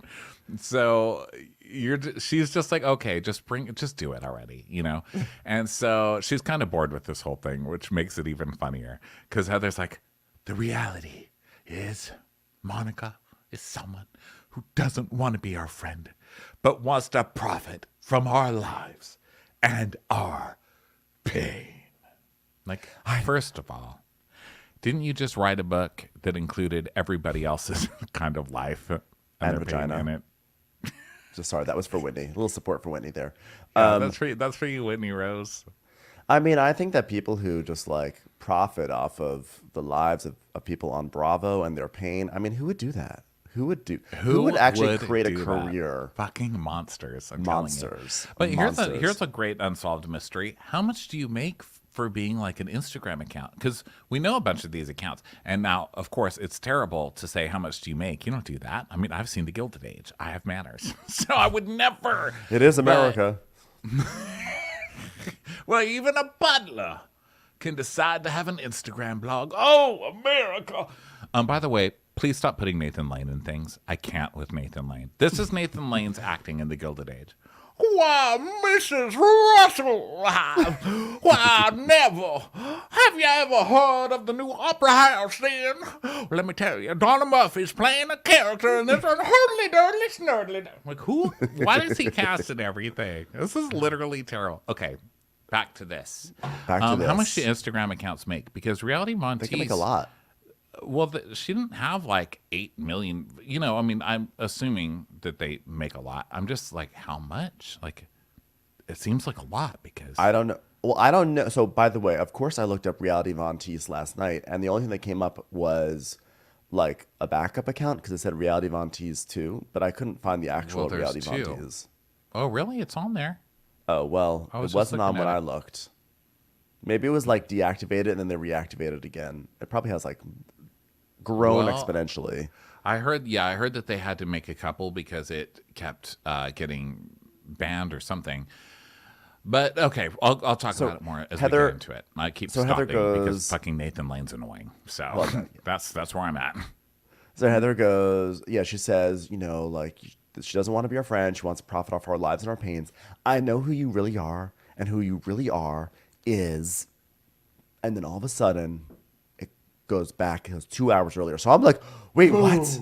Who is she really? Because I was expecting Beauty Lab and Laser, but what I was not expecting, I guess like I thought like maybe she was going to finish it by saying like, you are someone who is, suing my company or you're a scam artist or whatever. But I was like, wait, what? So we go back in time 2 hours earlier, and now Heather is standing on a windy beach so dramatically. Her hair is blowing. Her Tweety Bird dress is blowing. And the tribal survivor music. It's so good. Like one by one, the women are coming out to join her, like one at a time. It's so good. It's so overdramatic and melodramatic. Give me the shot music or whatever for the drinking game. But like it is so perfect. And it is tricky because I was thinking, wait a minute, this scene is at night. So where were all these flashbacks to Heather talking in the daytime, exposing all this stuff? But now we see she was gathering everybody at a meeting in the daytime. So but they all one by one. Yeah. And it's like sort of like a dark, it's like a high contrast filter, but like sepia a little bit, So they wait till sunset too. They're like, we're filming this at sunset. It's like the White Lotus. It was like White Lotus meets Survivor meets The Bachelor meets F-Boy Island meets like any reality show that's filmed on a beach, and it was so good. So she's standing there, and first one to come out is Whitney, and she's again, she's in her like crazy strap dress and she's like, "Are you okay?" And she has like this look of panic and urgency on her face that just somehow contrasts with this ridiculous dress that she's wearing too. Like this could be a very serious moment and she's in this like bizarre dress. They I was literally just all cracking look up. crazy. I mean, Lisa came out dressed like a piñata. I don't even know. I don't know what her theme is. Like, I have no idea what's going on. So every time someone comes down, they're like, "Are you okay?" And she's like, "Hold on. We must wait for everyone." And then Lisa, "Hey, are you okay? You look like a regular flavored Coke." And Heather's like, "No, we must wait for everyone." And Meredith's like, "Oh, I'm on a Vespa." You're actually just walking, Meredith. Still, it was hard to let go of. Yeah, it was just, it's like I've got Vespa legs right now. So Lisa's like, I'm nervous, I'm shaking, I'm nervous and shaking. Ah. Heather's like, so am I. There's something I need to tell you guys, and it's big, and it's not good. What is it? You're gonna cry, Heather. You're gonna cry. Oh my God, Heather, you're gonna cry. Oh my God, I haven't seen Heather almost cry like this since she found out you're supposed to wear bras in college. Am I right, good time, girl? God damn it, Lisa. What is that? Guys, we've been a long way together, us four. We have. And Monica is not who she says she is. She's not our friend. She's someone that has schemed and worked to infiltrate our friend group. And the name that you all know her as, Lisa goes, what's happening? The woman whose birthday was celebrated, who we have been trying to champion and support and defend. And by the way, the choir's going, oh, I'm making it sound very, very quiet, but the choir was going nuts. The woman that you have known is It's like final, like, her name is Reality Von Teese, and the chandelier crashes down from the sky and kills Carlotta. Like, jeez. Lisa and Meredith go, what? No. And I was like, wait, what? I don't understand. I was like, I'm with everyone with this bombshell revelation. I have no idea what it means, but wow, You're what a so revelation. Because we really do have that difference between us. I get so obsessed. Like, I read all the accounts. I read all the gossip. I read all that shit. don't. Yeah. And I read the gossip that makes it far enough to get onto my radar, if that makes sense. I'll read the gossip when there's something that's happening, something major that's happening, like this episode or Scandival. I do go deep, but for regular stuff, I'm just happy for whatever eventually trickles over to me, if that makes sense. No, it makes total sense. I'm obsessive. I'm like that with everything. I mean, even if it's like, you know what? I want to buy a new desk. I'm like, I will read every review. Oh, well, I'm I like will that. Search this on Twitter, or whatever I get into, I will just sit there and read about it for days and days. And this stuff, I really did, especially when it becomes the crime stuff. You know what I mean? Like the Erica Jane stuff or the Jen Shaw crimes. Like, I love reading up on all that stuff. So I knew who they were, but still, I didn't know it as being I mean, they're making it sound like this vicious, horrible thing. I don't remember it being that at all. I mean, the name sounded vaguely familiar to me, because there are a lot of Bravo, content creators out there, and a lot of them are pushing, here's the latest gossip and news, and it can be kind of, at a certain point for me, it's hard to tell them apart a little bit, not from any shade. It's just that like everyone's delivering a lot of same content, and so it can be hard to remember, wait, which one said that thing, where's the origin of this meme? I can't keep it straight necessarily. So I was like, Reality Von Teese, that sounds familiar. I was like, I don't really know. I was like, I think maybe I remember that, but I'm not sure. It was not like a moment of like, oh my God, Reality Von, like it was not like she's Dumois, I of course know Dumois. Like that would have gotten me like right away. But I was happy to learn, and I was still in the moment and very happy and very excited. But even without knowing like what it is, when you're like, oh wow, okay, the new cast member is the head of an account that's been trolling us and attacking us, right? So, even before they described what Reality Von Teese was, just when Heather said she's Reality Von Teese, so I was like, oh my God, I don't know what that is. But I'm still shocked because the reveal here is that like Monica has a different identity. Like even just on that level alone, that like whoever Reality Von Teese is, whether it's a content creator, whether maybe I thought maybe is that the name that she went under when she was suing Beauty Lab. I didn't know, but like what I did know from this statement was that Monica has an alter ego, has another identity, and that alone is major. And I was like, oh my God, I'm already gagging. Yeah, well, that's always been the kind of the mystery, the unsolved mystery about Monica since she came on, because people are like the different names. And then you look at pictures of her from just a couple years ago and she looks so completely different. And then she worked for Jen Shaw, but when did she work for Jen Shaw? And then she said at one point she asked her friend who worked for the Secret Service about Jen Shaw, and he said, oh, steer clear of her because she's going to be arrested, where they have a massive case. But then on Watch What Happens Live, she said, oh, yeah, I called my friend about Jen Shaw. You know, she made it sound like she had something to do with getting Jen Shaw in trouble. So there's just like all this weird conflicting stuff. And then her mom saying that stuff to her, like, oh, really? Your real name? Or there's just always been this stuff. So to find out that Monica does, in fact, have a different name, and she's the secret, tricky lady.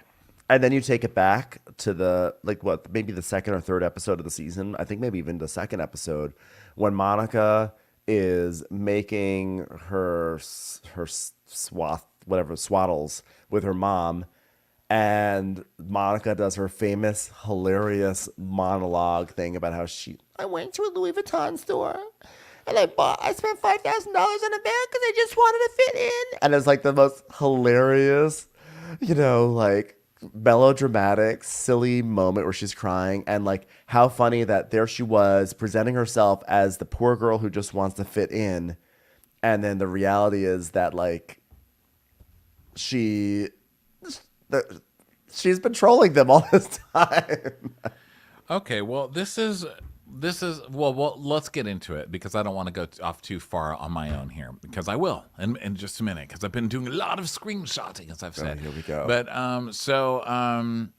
Heather's like, we see reality shocker, Reality Von Teese releases damning Jen Shaw video. And Heather says she has been running this account dedicated to annihilating and exposing Jen Shaw.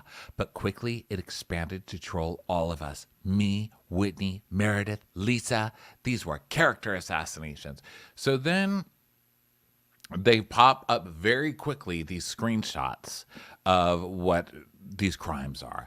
One is a response to a Mary post, which I have to say, this Mary post is worse than probably anything that Reality Von Teese said. Mary is just vicious. Mary says Whitney Rose needs to worry about the women she took advantage of in the ladies' restroom one night at a club. Talk about your truth, you liar. Damn. So then the response from Reality Von Teese was, actually, Whitney Rose is a swinger. She uses the bathroom as an opportunity to recruit.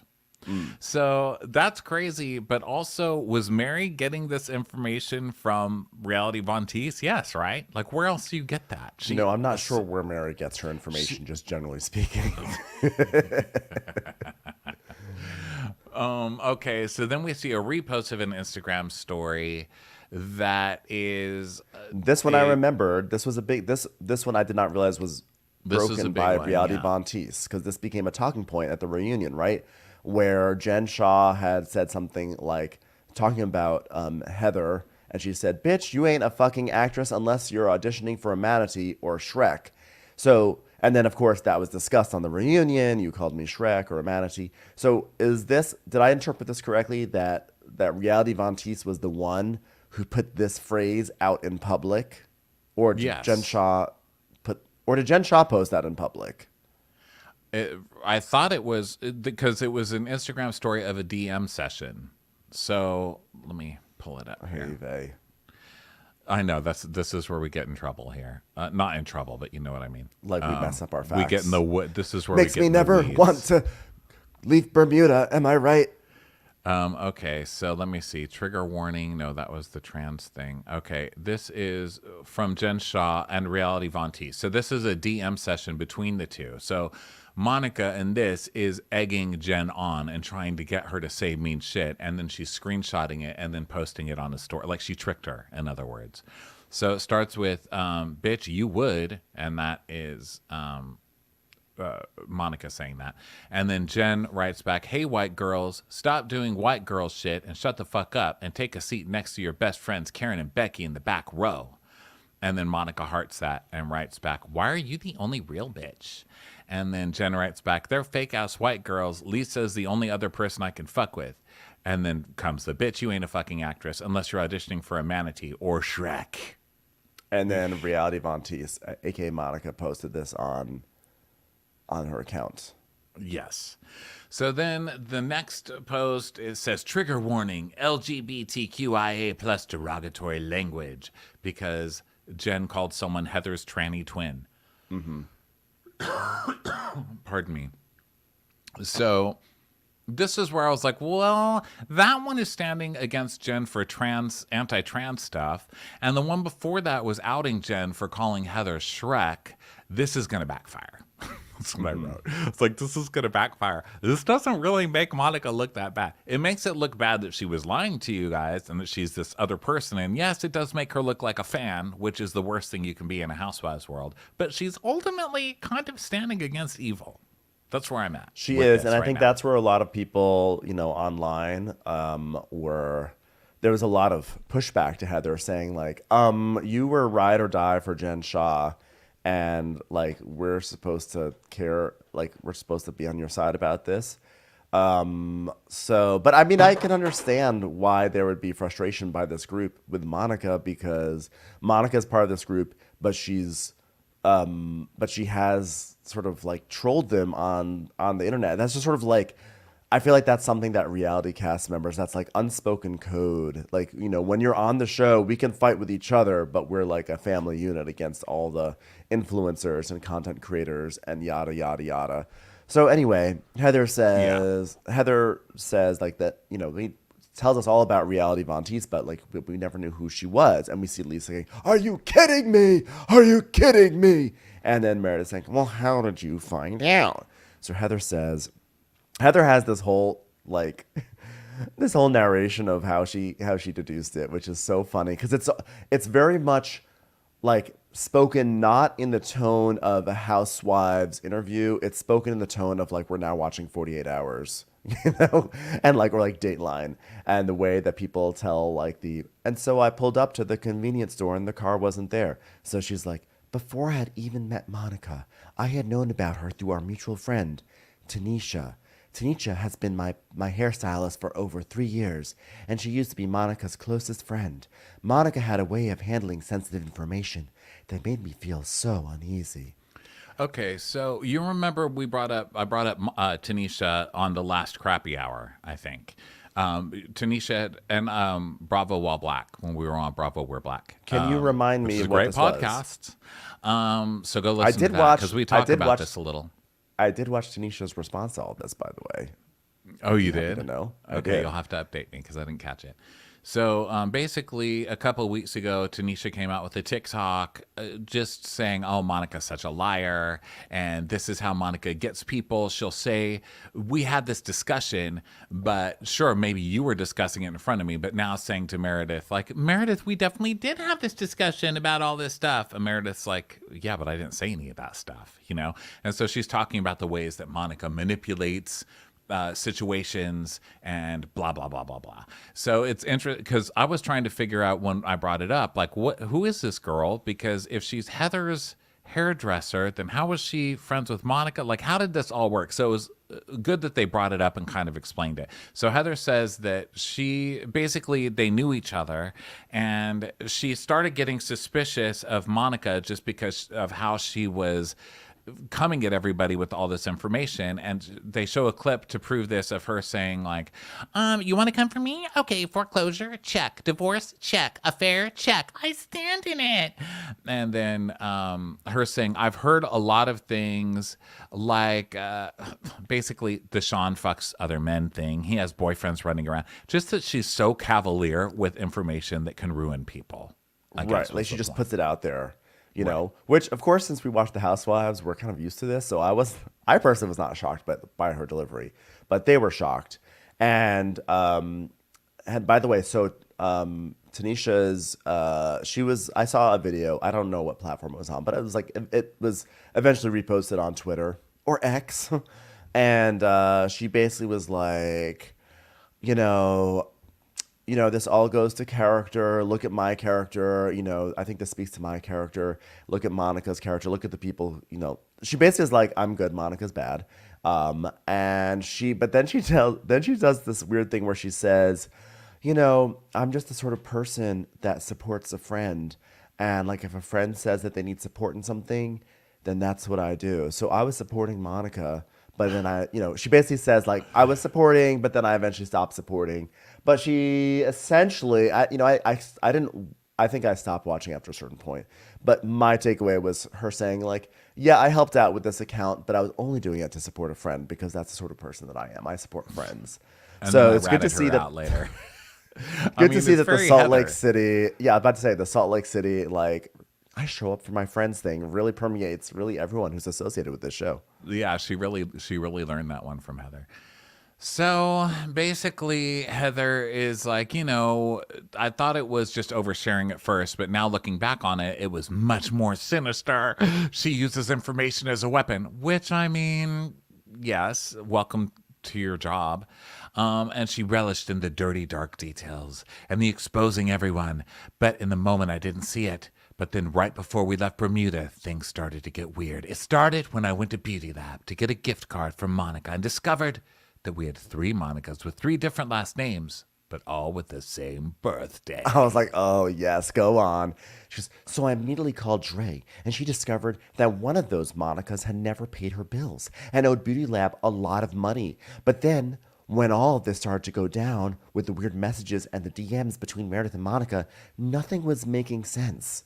So then we have a flashback of Monica talking about the DMs and everything, that whole fight. And Heather goes, I didn't know who to believe.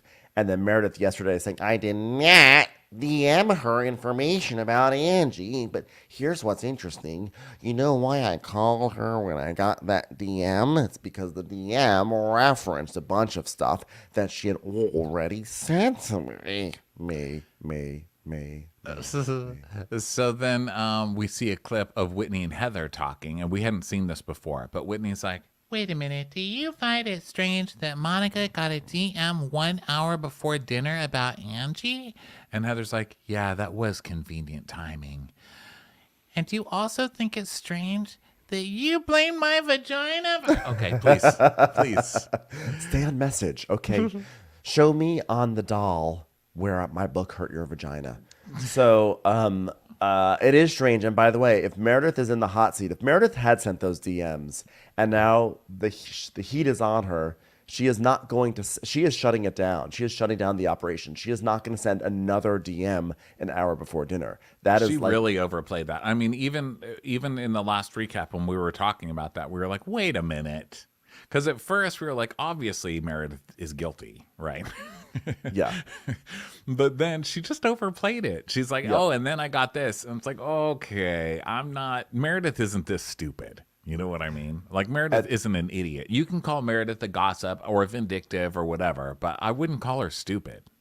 And Heather goes, and the idea that it could be from one of our friends was incomprehensible.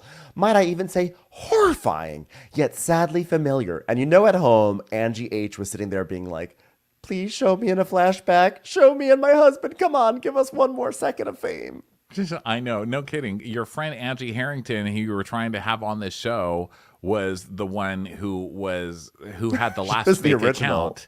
Yeah, he had the last fake account that was coming after Jen Shaw specifically, and then later Lisa Online. Why are you guys acting like this has never happened? And you were involved with the last one, at least friend-wise. That was your friend. And then something that Monica said kept coming back to me. And so then one day earlier, we had that conversation where Heather goes, do you think Meredith sent the DM? Do you think she had a fake account? Which now, in retrospect, was not Heather just being jokey. That was Heather fishing. She was totally fishing. Oh my God, I love this. So Monica's like, girl, I didn't think she would ever do that. I mean, I didn't think any of you guys would ever do something fucking like that. Like, I mean, I would do that shit, girl. So then she tells us that, you know, she knew that Tanisha knows Monica really well. So she called Tanisha, and Tanisha had a crisis of conscience, and she came clean about it. And she said, you know, there's something that you really need to know about Monica. Dun, dun, dun. She's reality Von Tease. So why are you still trusting Tanisha? I know. Because if Tanisha has been your friend and hairstylist for the past 3 years, and now you find out that she was like besties with Monica while Monica was doing all this shit, it's the semblance of virtue. This is also why Angie Harrington's husband got off with Heather, because he cried and was like, I fucked up, I got in too deep, I shouldn't have done it, I don't know what I was thinking, and Tanisha did it. So they are exonerated. And honestly, all Monica had to do tonight was just start to cry and been like, guys, I don't know why I was doing it. I was in such a sad place because of Jen, and I don't know what I've learned. You guys are like sisters, and I do feel terrible, and it was this lie I was living with, and I didn't know how to say it. Like, that's all. Like, she just had to say that, but she didn't, which is actually kind of great that she didn't, because it's so epic and it's like villainy. But like, that's all, you know, on these shows, that's all anyone wants, is for someone to cry and be like, I don't know, I got so deep, I'm so sorry. I mean, look what's happening on Southern Charm. Literally the same thing. Austin is getting off with Olivia in more ways than one, I'm sure. Whereas Taylor, who is, you know, Olivia is, I mean, that's a whole other situation. But the point is this: all Austin had to do was pretend to be sort of, you know, like human, humble, and he gets off. How many times can I say get off in one 5-minute session? It's like a new drinking game. It's like you're getting off with it. Getting off. So, yes. The reason I think it's way worse than what they're saying is because Monica has been so upfront with everything else. I'm almost surprised that she wasn't like, oh my God, you guys, I worked for Jen Shaw, which she did tell them. I worked for Jen Shaw, and she was so abusive and terrible to me that I had this account, and I would, you know, it's almost. Right. Yes. It seems like it would be worse for her not to say anything, because she almost like brags about the bad things just to like take away people's power from bringing them up. So and actually, to draw a parallel to Southern Charm, the reason why Taylor is getting raked over the coals so much more by Olivia is because she's presented herself as like, this is the sort of person that I am, and everything that Taylor's done has felt a bit like a betrayal of what she has claimed to be, versus Austin's just a piece of shit. So like, we don't expect more from Austin, so therefore we're not disappointed. And so Monica is this truth teller. I say it like it is, I stand in it, but she is secretly has had this account that has, you know, rattled these women for years. So it's actually a mass hypocrisy that's happening with her right now. So basically, all this stuff starts popping up on screen, which is the evidence that Heather got, presumably from Tanisha. And I'm confused. Can you please explain some of this? Because I was confused by a little bit of this evidence. Well, she says she got screenshots, text messages, audio recordings, videos, photos, DMs, all this evidence exposing Monica, and she was devastated. But she still needed to make sure it was ironclad, so she reached out to her friend, and gave them everything.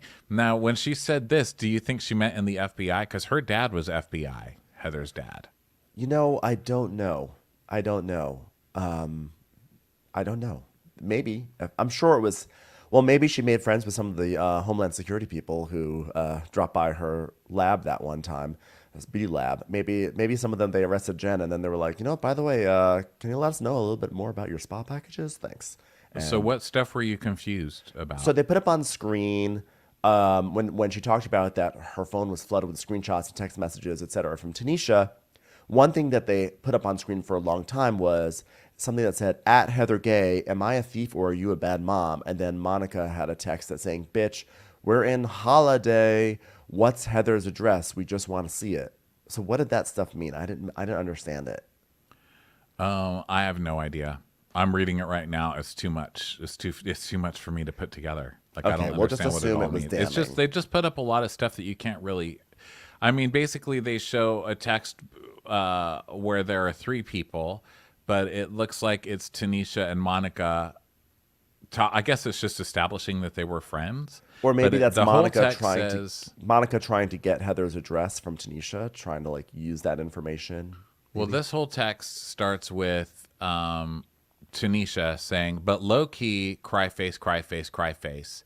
And then Monica writes back, dead face, dead face, dead face. And she says, T and I are on our way. Ha, ha, ha.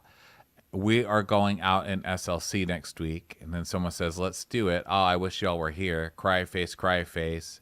Bitch, we're on holiday. What's Heather's address? We just want to see it. Oh, so maybe she just wanted to see Heather's house or something. I guess.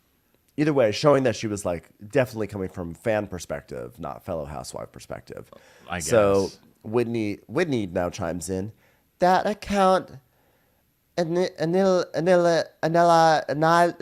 did Nil Hill. It was Annie Hill that did us. Anila, how do you say it? That account, there's not just a Nile in Egypt. You know what? That account released all the videos about Jen. That was Monica that recorded them. All of those audio recordings and behind-the-scenes secrets, things that have hurt and affected our lives that we fought over for 3 years, were all posted, curated, and spread by her. So she's saying, I'm going to confront her at dinner tonight, and I want you guys to back me up. And Meredith's like, I'm freaking out. This thing is just going too fast. What if I crash into something again? Meredith, you're not on a Vespa. You're standing on the ground. Oh, thank God. It was scary there for a minute. I felt like I was crashing into a 3-inch snowbank. No, your So- head just keeps bobbling like you're going 50 miles an hour, but you're standing. Oh, thank God. And Meredith, The brakes. Meredith's hair is in her, like, her face, and, like, it's like her fake lashes have, like, clamped onto her hair and, like, won't let go. And it's blowing, and everyone's hair is in their face, and they're all crying, and all these lashes are fluttering. It is just, like, this amazing look. So now we go back to the table, and Monica's just watching Heather, because Heather's in the middle of her thing. And Heather's like, I just want to know who you really are. Who you really are is the cyber bully, internet troll, reality Von Teese. And Monica has no reaction. She just kind of blinks at her. And then it's a big long pause, and then we get a boom. But Monica's just like, whatever. She goes, Heather, you are reality Von Teese. No. And Heather goes, you are an internet troll. You are a cyber bully. You have been tweeting and undermining and bullying all of us for 4 years. You are reality Von Teese, and I have the facts to prove it. I have the text from your phone number saying, I am reality Von Teese. I am applying to be friends with these girls. Do you want to see the receipts? And she's like, yeah, I would love to see those, because that's not true. So what did that mean? You're a reality Von Teese. I have the facts to prove it, and I have text from your phone number saying I'm reality Von Teese, and I'm applying to be friends with these girls. So what does Sounds that like she mean? texted Tanisha that. Probably like, oh my God, isn't this hilarious? I'm reality Von Teese, and I'm applying to actually be with these girls. Can you imagine? Oh, okay. Okay. That's so my Heather's like, interpretation. you want to see the receipt? She goes, yes. And she goes, oh my gosh, this is how you know I'm telling the truth. I have your perfect formula. Receipts, proof, timeline, screenshots, fucking everything to prove that you're a bully and a troll and you do not deserve to be at this table or anywhere near us for the way you treated us. Every single one of us has woken up in fear of the shit that you would post. Okay. And Monica's like, that was never my account. So Monica's trying to lie right now, which is interesting. And Heather's like, you are done. And then Monica just kind of rolls her eyes and then works out a mascara booger, like a mascara eye booger. She's like, This was now what? This was so good. I was like, when Heather was rattling off that list, proof, timeline, screenshots, I was like pressed up against my couch. I was like the guy in the Maxell commercials with the TV or like the sound like blowing his hair back. I was like, this is so good. So then Heather goes, No, this is my favorite part.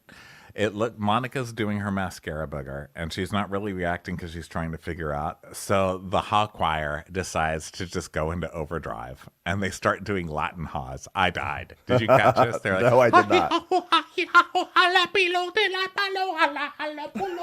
It's like, They were really? doing tongues. Are you giving us full-on Pope haws right now? Stop over there. Tabernacle choir. So Monica's like, that is bullshit. That was never my fucking account. And Heather goes, you are done. You are Reality Von Tease. I know you're Reality Von Tease. And Monica goes, that's not true. Entirely.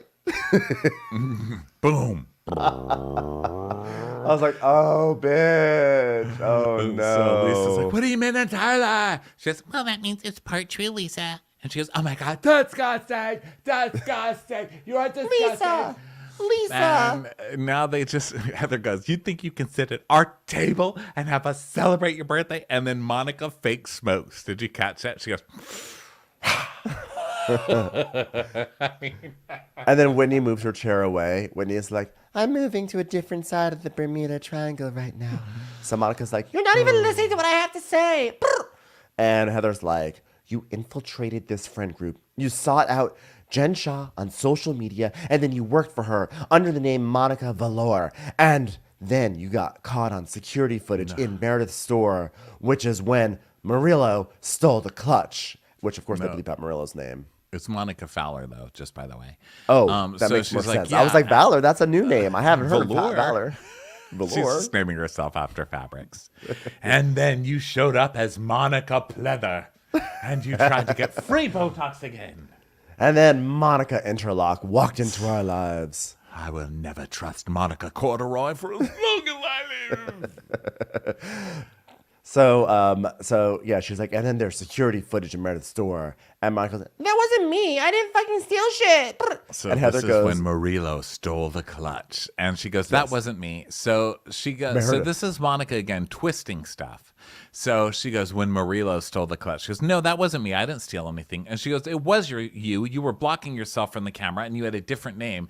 And she goes, what are you talking about? I didn't steal anything. It's like, no one's accusing you of stealing, but nice try. It's funny how you start getting onto people's little things, right? Like, you're lying because I didn't steal. Nobody accused you of that, madame.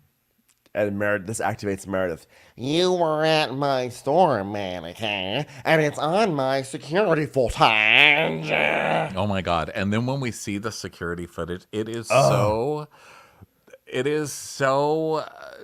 what do you call it when you're like government witness? Keystone Capers? Oh. It's so government witness.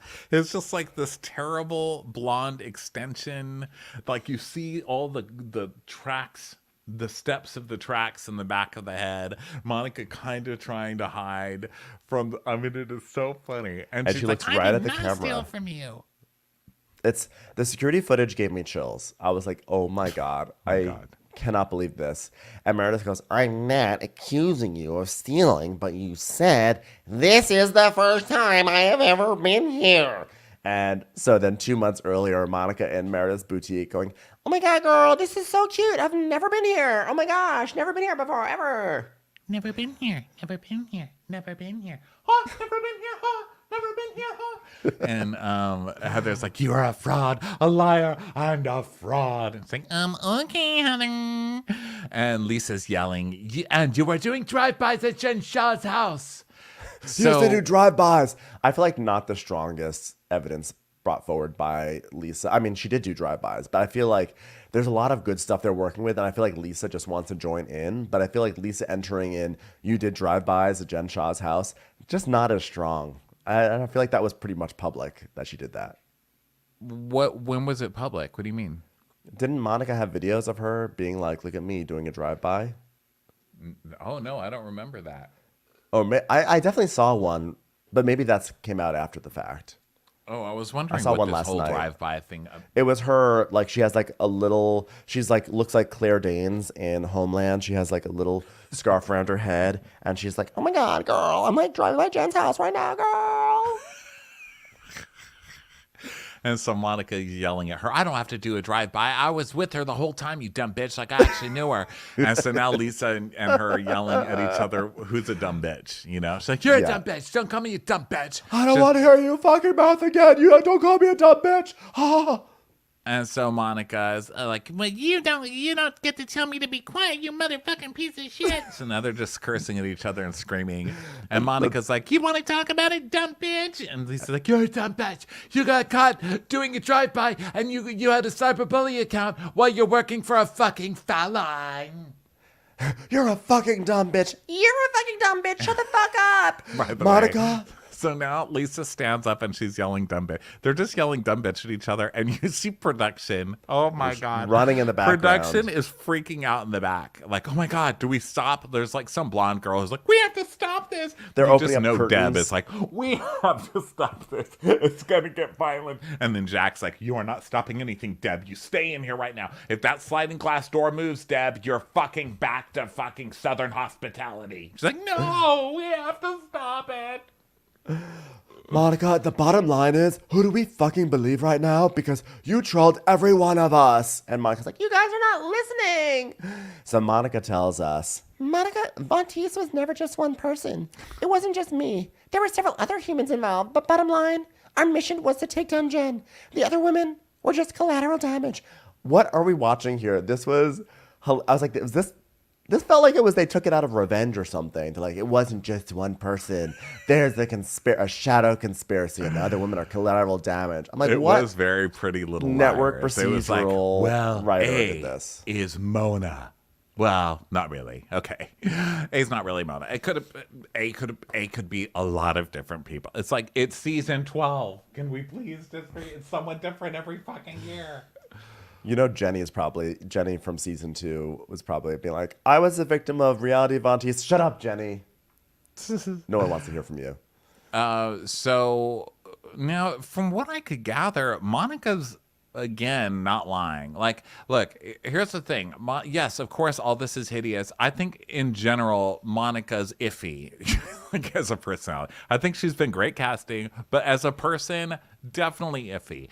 But from what I can tell and from what I can remember, all that's true. I mean, this account was just attacking Jen. I mean, it's to the point where it's like you really don't want to piss off Monica, because if she worked for Jen, then Jen did something to piss her off, and now look what she does. She makes a whole Instagram account that does nothing but fucking comfort this woman every day. I mean, it's like obsessed and crazy. I think if anything, that's the creepiest thing about it, that it's like obsessed and crazy, and that she's like some crazy obsessed fan who eventually made it onto the show. But I couldn't really find vile stuff that she was saying about everybody. I mean, she said the thing about Whitney, like Whitney's a swinger, which I've heard that a million times. Maybe it originated there and that's why I've heard it. But She literally swings from poles. That's all she meant. And then what's the other stuff that's so terrible that she said? I couldn't find it. I didn't do the research. But I felt like it was still a betrayal of trust to be like, oh, you had a trolling account and you posted nasty stuff about us, and now here you are acting like you're our friend. Like, that is a huge like friendship violation. So Monica's like, I never talked shit about you. Like, none of that shit. So Angie, who's been sitting there the entire time, like, what is happening? Oppa. Suddenly she just activates and she goes, don't do that shit. Talk. She does this thing with her. No, like she's imitating her, because Monica goes, I never talked about you. She's like shaking her finger and wagging it up in the air. She's none of that shit. And so Angie goes, none of that shit. And starts imitating her. Oh, is that what she does? Yes. But then she goes, talk. And she does this thing, like she does like a pointing thing to the side or whatever. That is like, I don't know. It cracks me up when people point like that. So she does that. And Monica goes, Angie, watch yourself, bitch. So she's like, you've talked shit about everyone. And Angie's like, no, you watch yourself. You talk shit about everybody here. She's like, Angie, I'm not even kidding right now. Let's talk about your involvement. And Angie's like, oh, I did not do Greek shot. And she's like, yes, you did. You want to talk about how you're involved in reality, Vontice? Let's go there then. And Angie's like, how was I involved? Laughing at your stories? And then we see like a wall of Angie like responding to Reality Von Teese with like, ha ha ha ha, laugh emoji, dead emoji, dead emoji. Oh my God, Angie K. Angie H. She is so desperate. Oh my God, ha ha ha ha ha. So funny. And so Monica's like, Oh my God, these women are ridiculous. Like, oh my God, I'm so shocked. Reality Von Teese. I mean, it's just so awful. Bitch, don't act like every single one of you wasn't constantly watching and DMing that page. I mean, so what? What's your point? That's still terrible. Yeah. And this is this is like so Monica and this type of person who's like, you catch them doing the worst thing and they're like, oh my God, why are you being so overdramatic? Yeah, you secretly liked it. So Monica's like, at this point, Angie has stood up.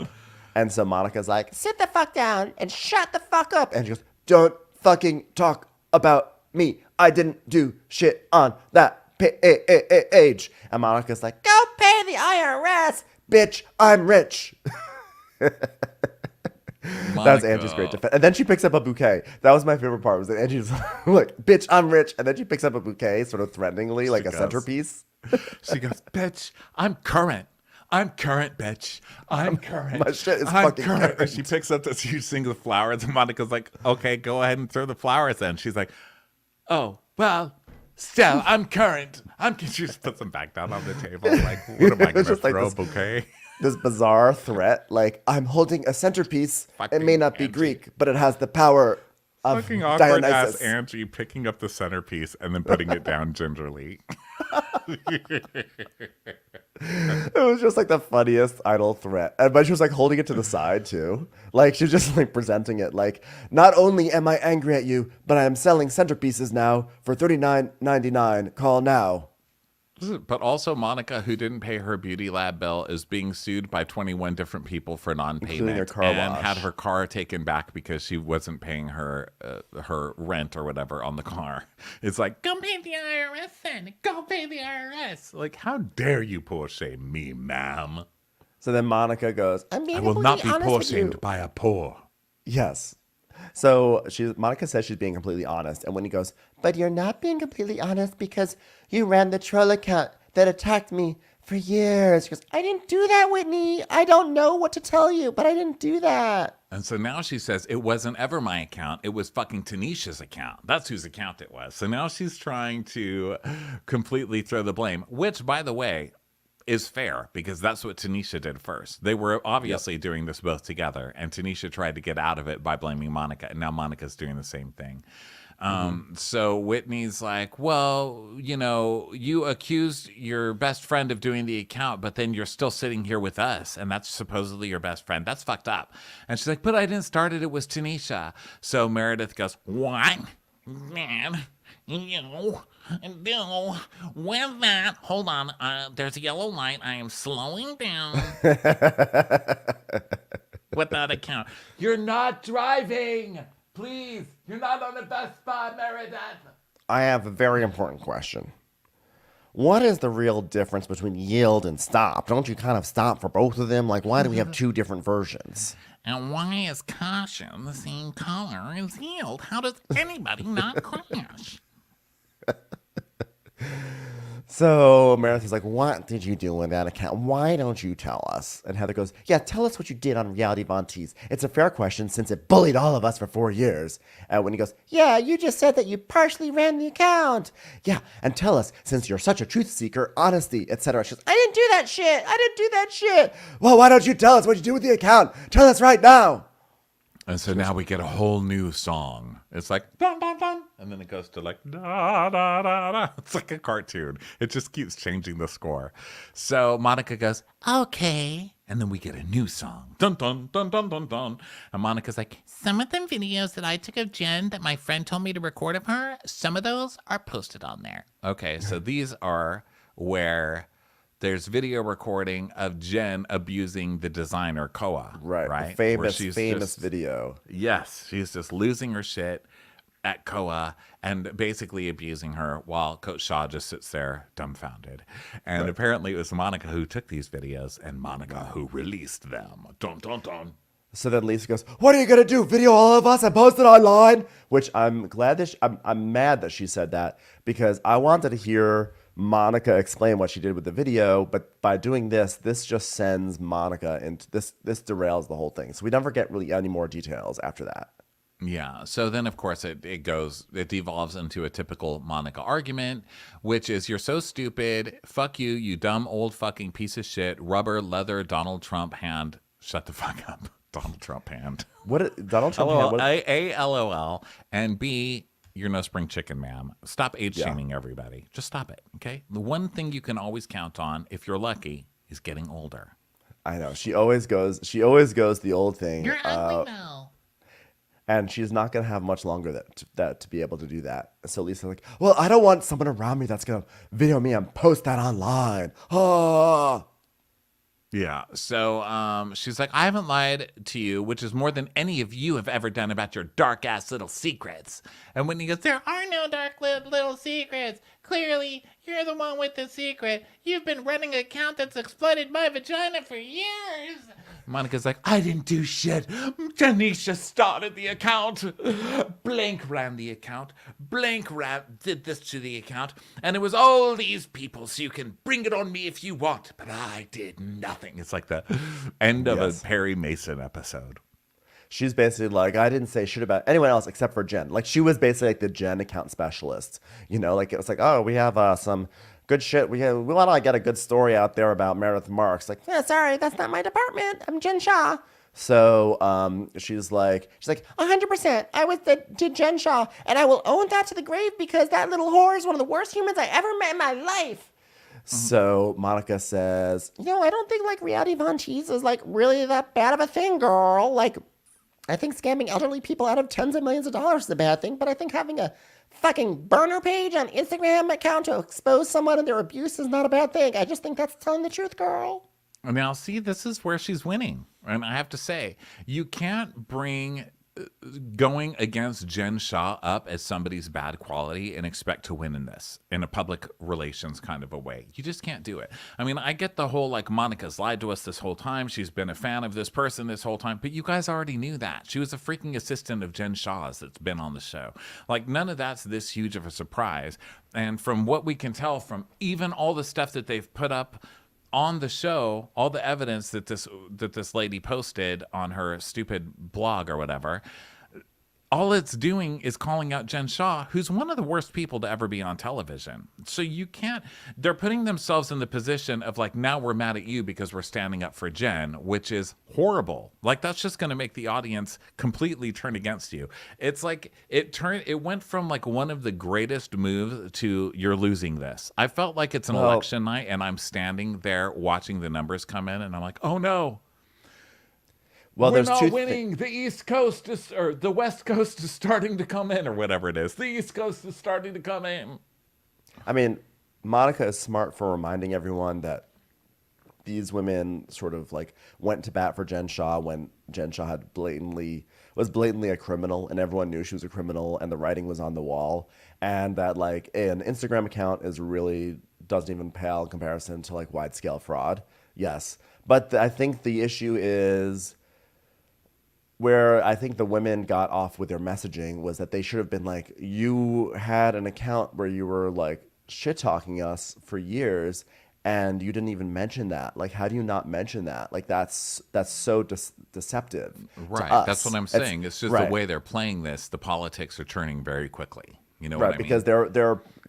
Because it's the message then became about like what you're doing was terrible, not like, no, the way you were deceiving us was terrible. So, Meredith's like, Monica, for 3 months, you've sat here with us and not told us the truth. And Lisa's like, do you understand it's about deception? You fucking deceived all of us. So then Heather goes into a monologue and she's like, there's something you missed in this group. We're friends. Just for jazz. Ding. And we've been through, so then this is where Heather goes through you're basically Jen Shaw, okay? She basically goes into you're basically Jen Shaw monologue, where she's like, we've been through this before with Jen. Every day we would wake up afraid that a lie would be posted and told and spread and exploited. And we were in it with her. And we're the type of girls that ride or die. like, what is your argument? The ride or die thing has to go away. It's not the gotta working out. stop, and it gets worse. She goes, and the way you were made no sense, but how you acted was strangely familiar, and the way that we were tortured. I ate shit every day for Jen Shah, and I lied to protect her. I did whatever it took. I went on a book tour and defended her for the fact that she gave me a black eye. It's like, dun, dun, dun, dun, dun. Just when you thought all the mysteries had come out. It was a last second mystery. But of course, like, for those of us who had seen people post on Instagram being like, hey, we better find out about that black eye. As soon as Heather starts teeing it up, I was like, oh, she's going to say it. But it still was exciting. And I was like, oh my God. Like, it was like the twist on the twist. Like, we already thought we had our big twist, but then there was a late twist as well. So everyone was like, Lisa goes, whoa, whoa. And Monica's like, well, I'm glad you finally told the truth for once. So good for you. And so, Sing dong. and Heather's like, I had to write hard for her, and I had to lie for her, and we're not going to do that again with you. Okay, we had 3 years of domestic vacations, okay? And now we're finally in international waters, and you're going to try to drag us back to go into Tucson for our next vacay? Absolutely not. I will not do this again, Monica Fowler. Pack your bags and go. And then she sits down, and Monica's like, Okay. and then she just kind of gets up and walks She off. realizes she's done, right? So she walks off and she tells us, like, I more than anyone know that nothing stays in the dark and everything always comes to the light. And I knew this information would come out. Even Gossip Girl couldn't stay Gossip Girl forever. Well, it's like, why Gossip didn't you Girl get ahead did of make it, it like though? 10 seasons or some shit. Like, how long Yeah. did Gossip Girl? I mean, Gossip Girl made it a long time, Monica. It was I will just say kind of this. a fail in the Gossip Girl. By the time Gossip Girl was unveiled, the show had really declined in quality, and this show is just booming right now. So this show's already like many, many steps ahead of Gossip Girl. So, but if you know that it's going to come out, then you should have gotten ahead of the story, Monica, because this was actually very manageable. You would have taken some hits, you would have cried, blamed it all on Jen Shah, group hugs, talk about growth, move on, etc. Well, there's a couple problems here. One, this Heather monologue about being victimized by Jen Shah, but then writing for her, when there's still clips of her being on Watch What Happens saying like, yeah, well, I mean, I already knew that Jen's business was shady, so why would I not be her friend over it? I mean, I guess that Heather will use that to be like victim-y, like, oh, I've been abused, and this is like abuse, someone who's been abused behavior, right? That you're just so afraid that you do whatever that person says. Or as you always say in these recaps, the alpha. You're such an alpha, you know? Do I say that? Yeah, we used that was like the running joke of Heather. Oh, yeah, Girls Heather, Trip, the Girls she's Trip. like, oh my God, just me Big here with all dogs. these alphas. With the big dogs. Big dogs, yeah. I believe, I mean, there's definitely a certain sense of like, maybe leaning into like, I was the victim of Jen Shah, but I also believe that there was some strange codependency in that relationship. And, like, Well, she was literally the victim of Jen Shah. I mean, everybody was terrified of Jen Shah. I think that they realized, I think that they were like, you know what? She's going to jail. We know she's going to jail. Let's put up with her shit, because then once she's in jail, we can be free of her. And now they're free of her. And now that they are free of her, they're like, oh my God, life is so much better. And we should have done this a long time ago. And now they're like, we're not letting in another Jen. right. So then now we get our end of the season stuff, which is just barely tacked on because this was so full. I was like, how are they going to do the ending things? So the music. So by the way, Monica walks off. The music is now very like sad. Like, look at the devastation that has been wrought. And Heather starts to sob at the table. And then Angie's consoling her. And Meredith is standing above. And then Whitney starts to sob. It's this like dramatic thing. Everyone's posting a photo of the women at the table and putting it all over Twitter and like naming it, pretending it should be in the Louvre. Because it is just like perfectly shot and framed, etc. So we learn Heather has been relishing her time with all 3 daughters and enjoying conversations about life, love, but definitely not sex. Do you want me to do them all? I wrote them all down. I can just go through them all. Yeah, I mean, I took screenshots. Whitney continues to navigate the bumpy road of marriage, work, and family with Bobby as her chauffeur. I'm like, I still don't really support that. I feel like that's still dangerous. still guys. bad. Okay, you cannot give not a child legal. a car. I don't care if it's a golf cart. Bobby, It's not legal. and especially once we know that Bobby is a soda alcoholic. We've seen Bobby at the soda machine. We've seen what it does to her. It was one of my favorite child scenes ever, where Bobby got soda drunk at her birthday party. She's like, You don't tell me what to do. I'm 13 now. Next one is after jacking off at the Mission Training Center. I'm sorry. After sending Jack off to the Mission Training Center, Lisa has kept herself busy with her new favorite hobby, Henry. So that's so sad. that's sad. Yeah. She's like, just a Henry's hobby. finally getting attention. I know. And then Angie and Sean have recommitted to working on their marriage, starting with more date nights and alone time. Electra now sleeps in her own bed most of the time. Ha ha ha ha ha ha ha. And then after a rough winter with her,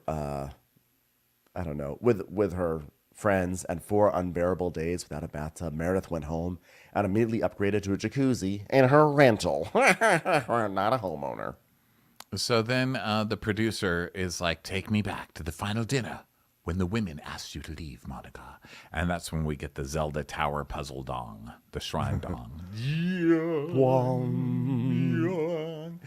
And Monica's like, There is so much more to see, but I knew I wasn't going to be heard at that dinner.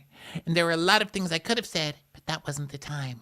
There's so much more to the story, and it needs to be said. And trust me, you're all going to want to hear it. Grrr, Mother, I got chills, trembling. I love Monica giving a promo for her own next interview session.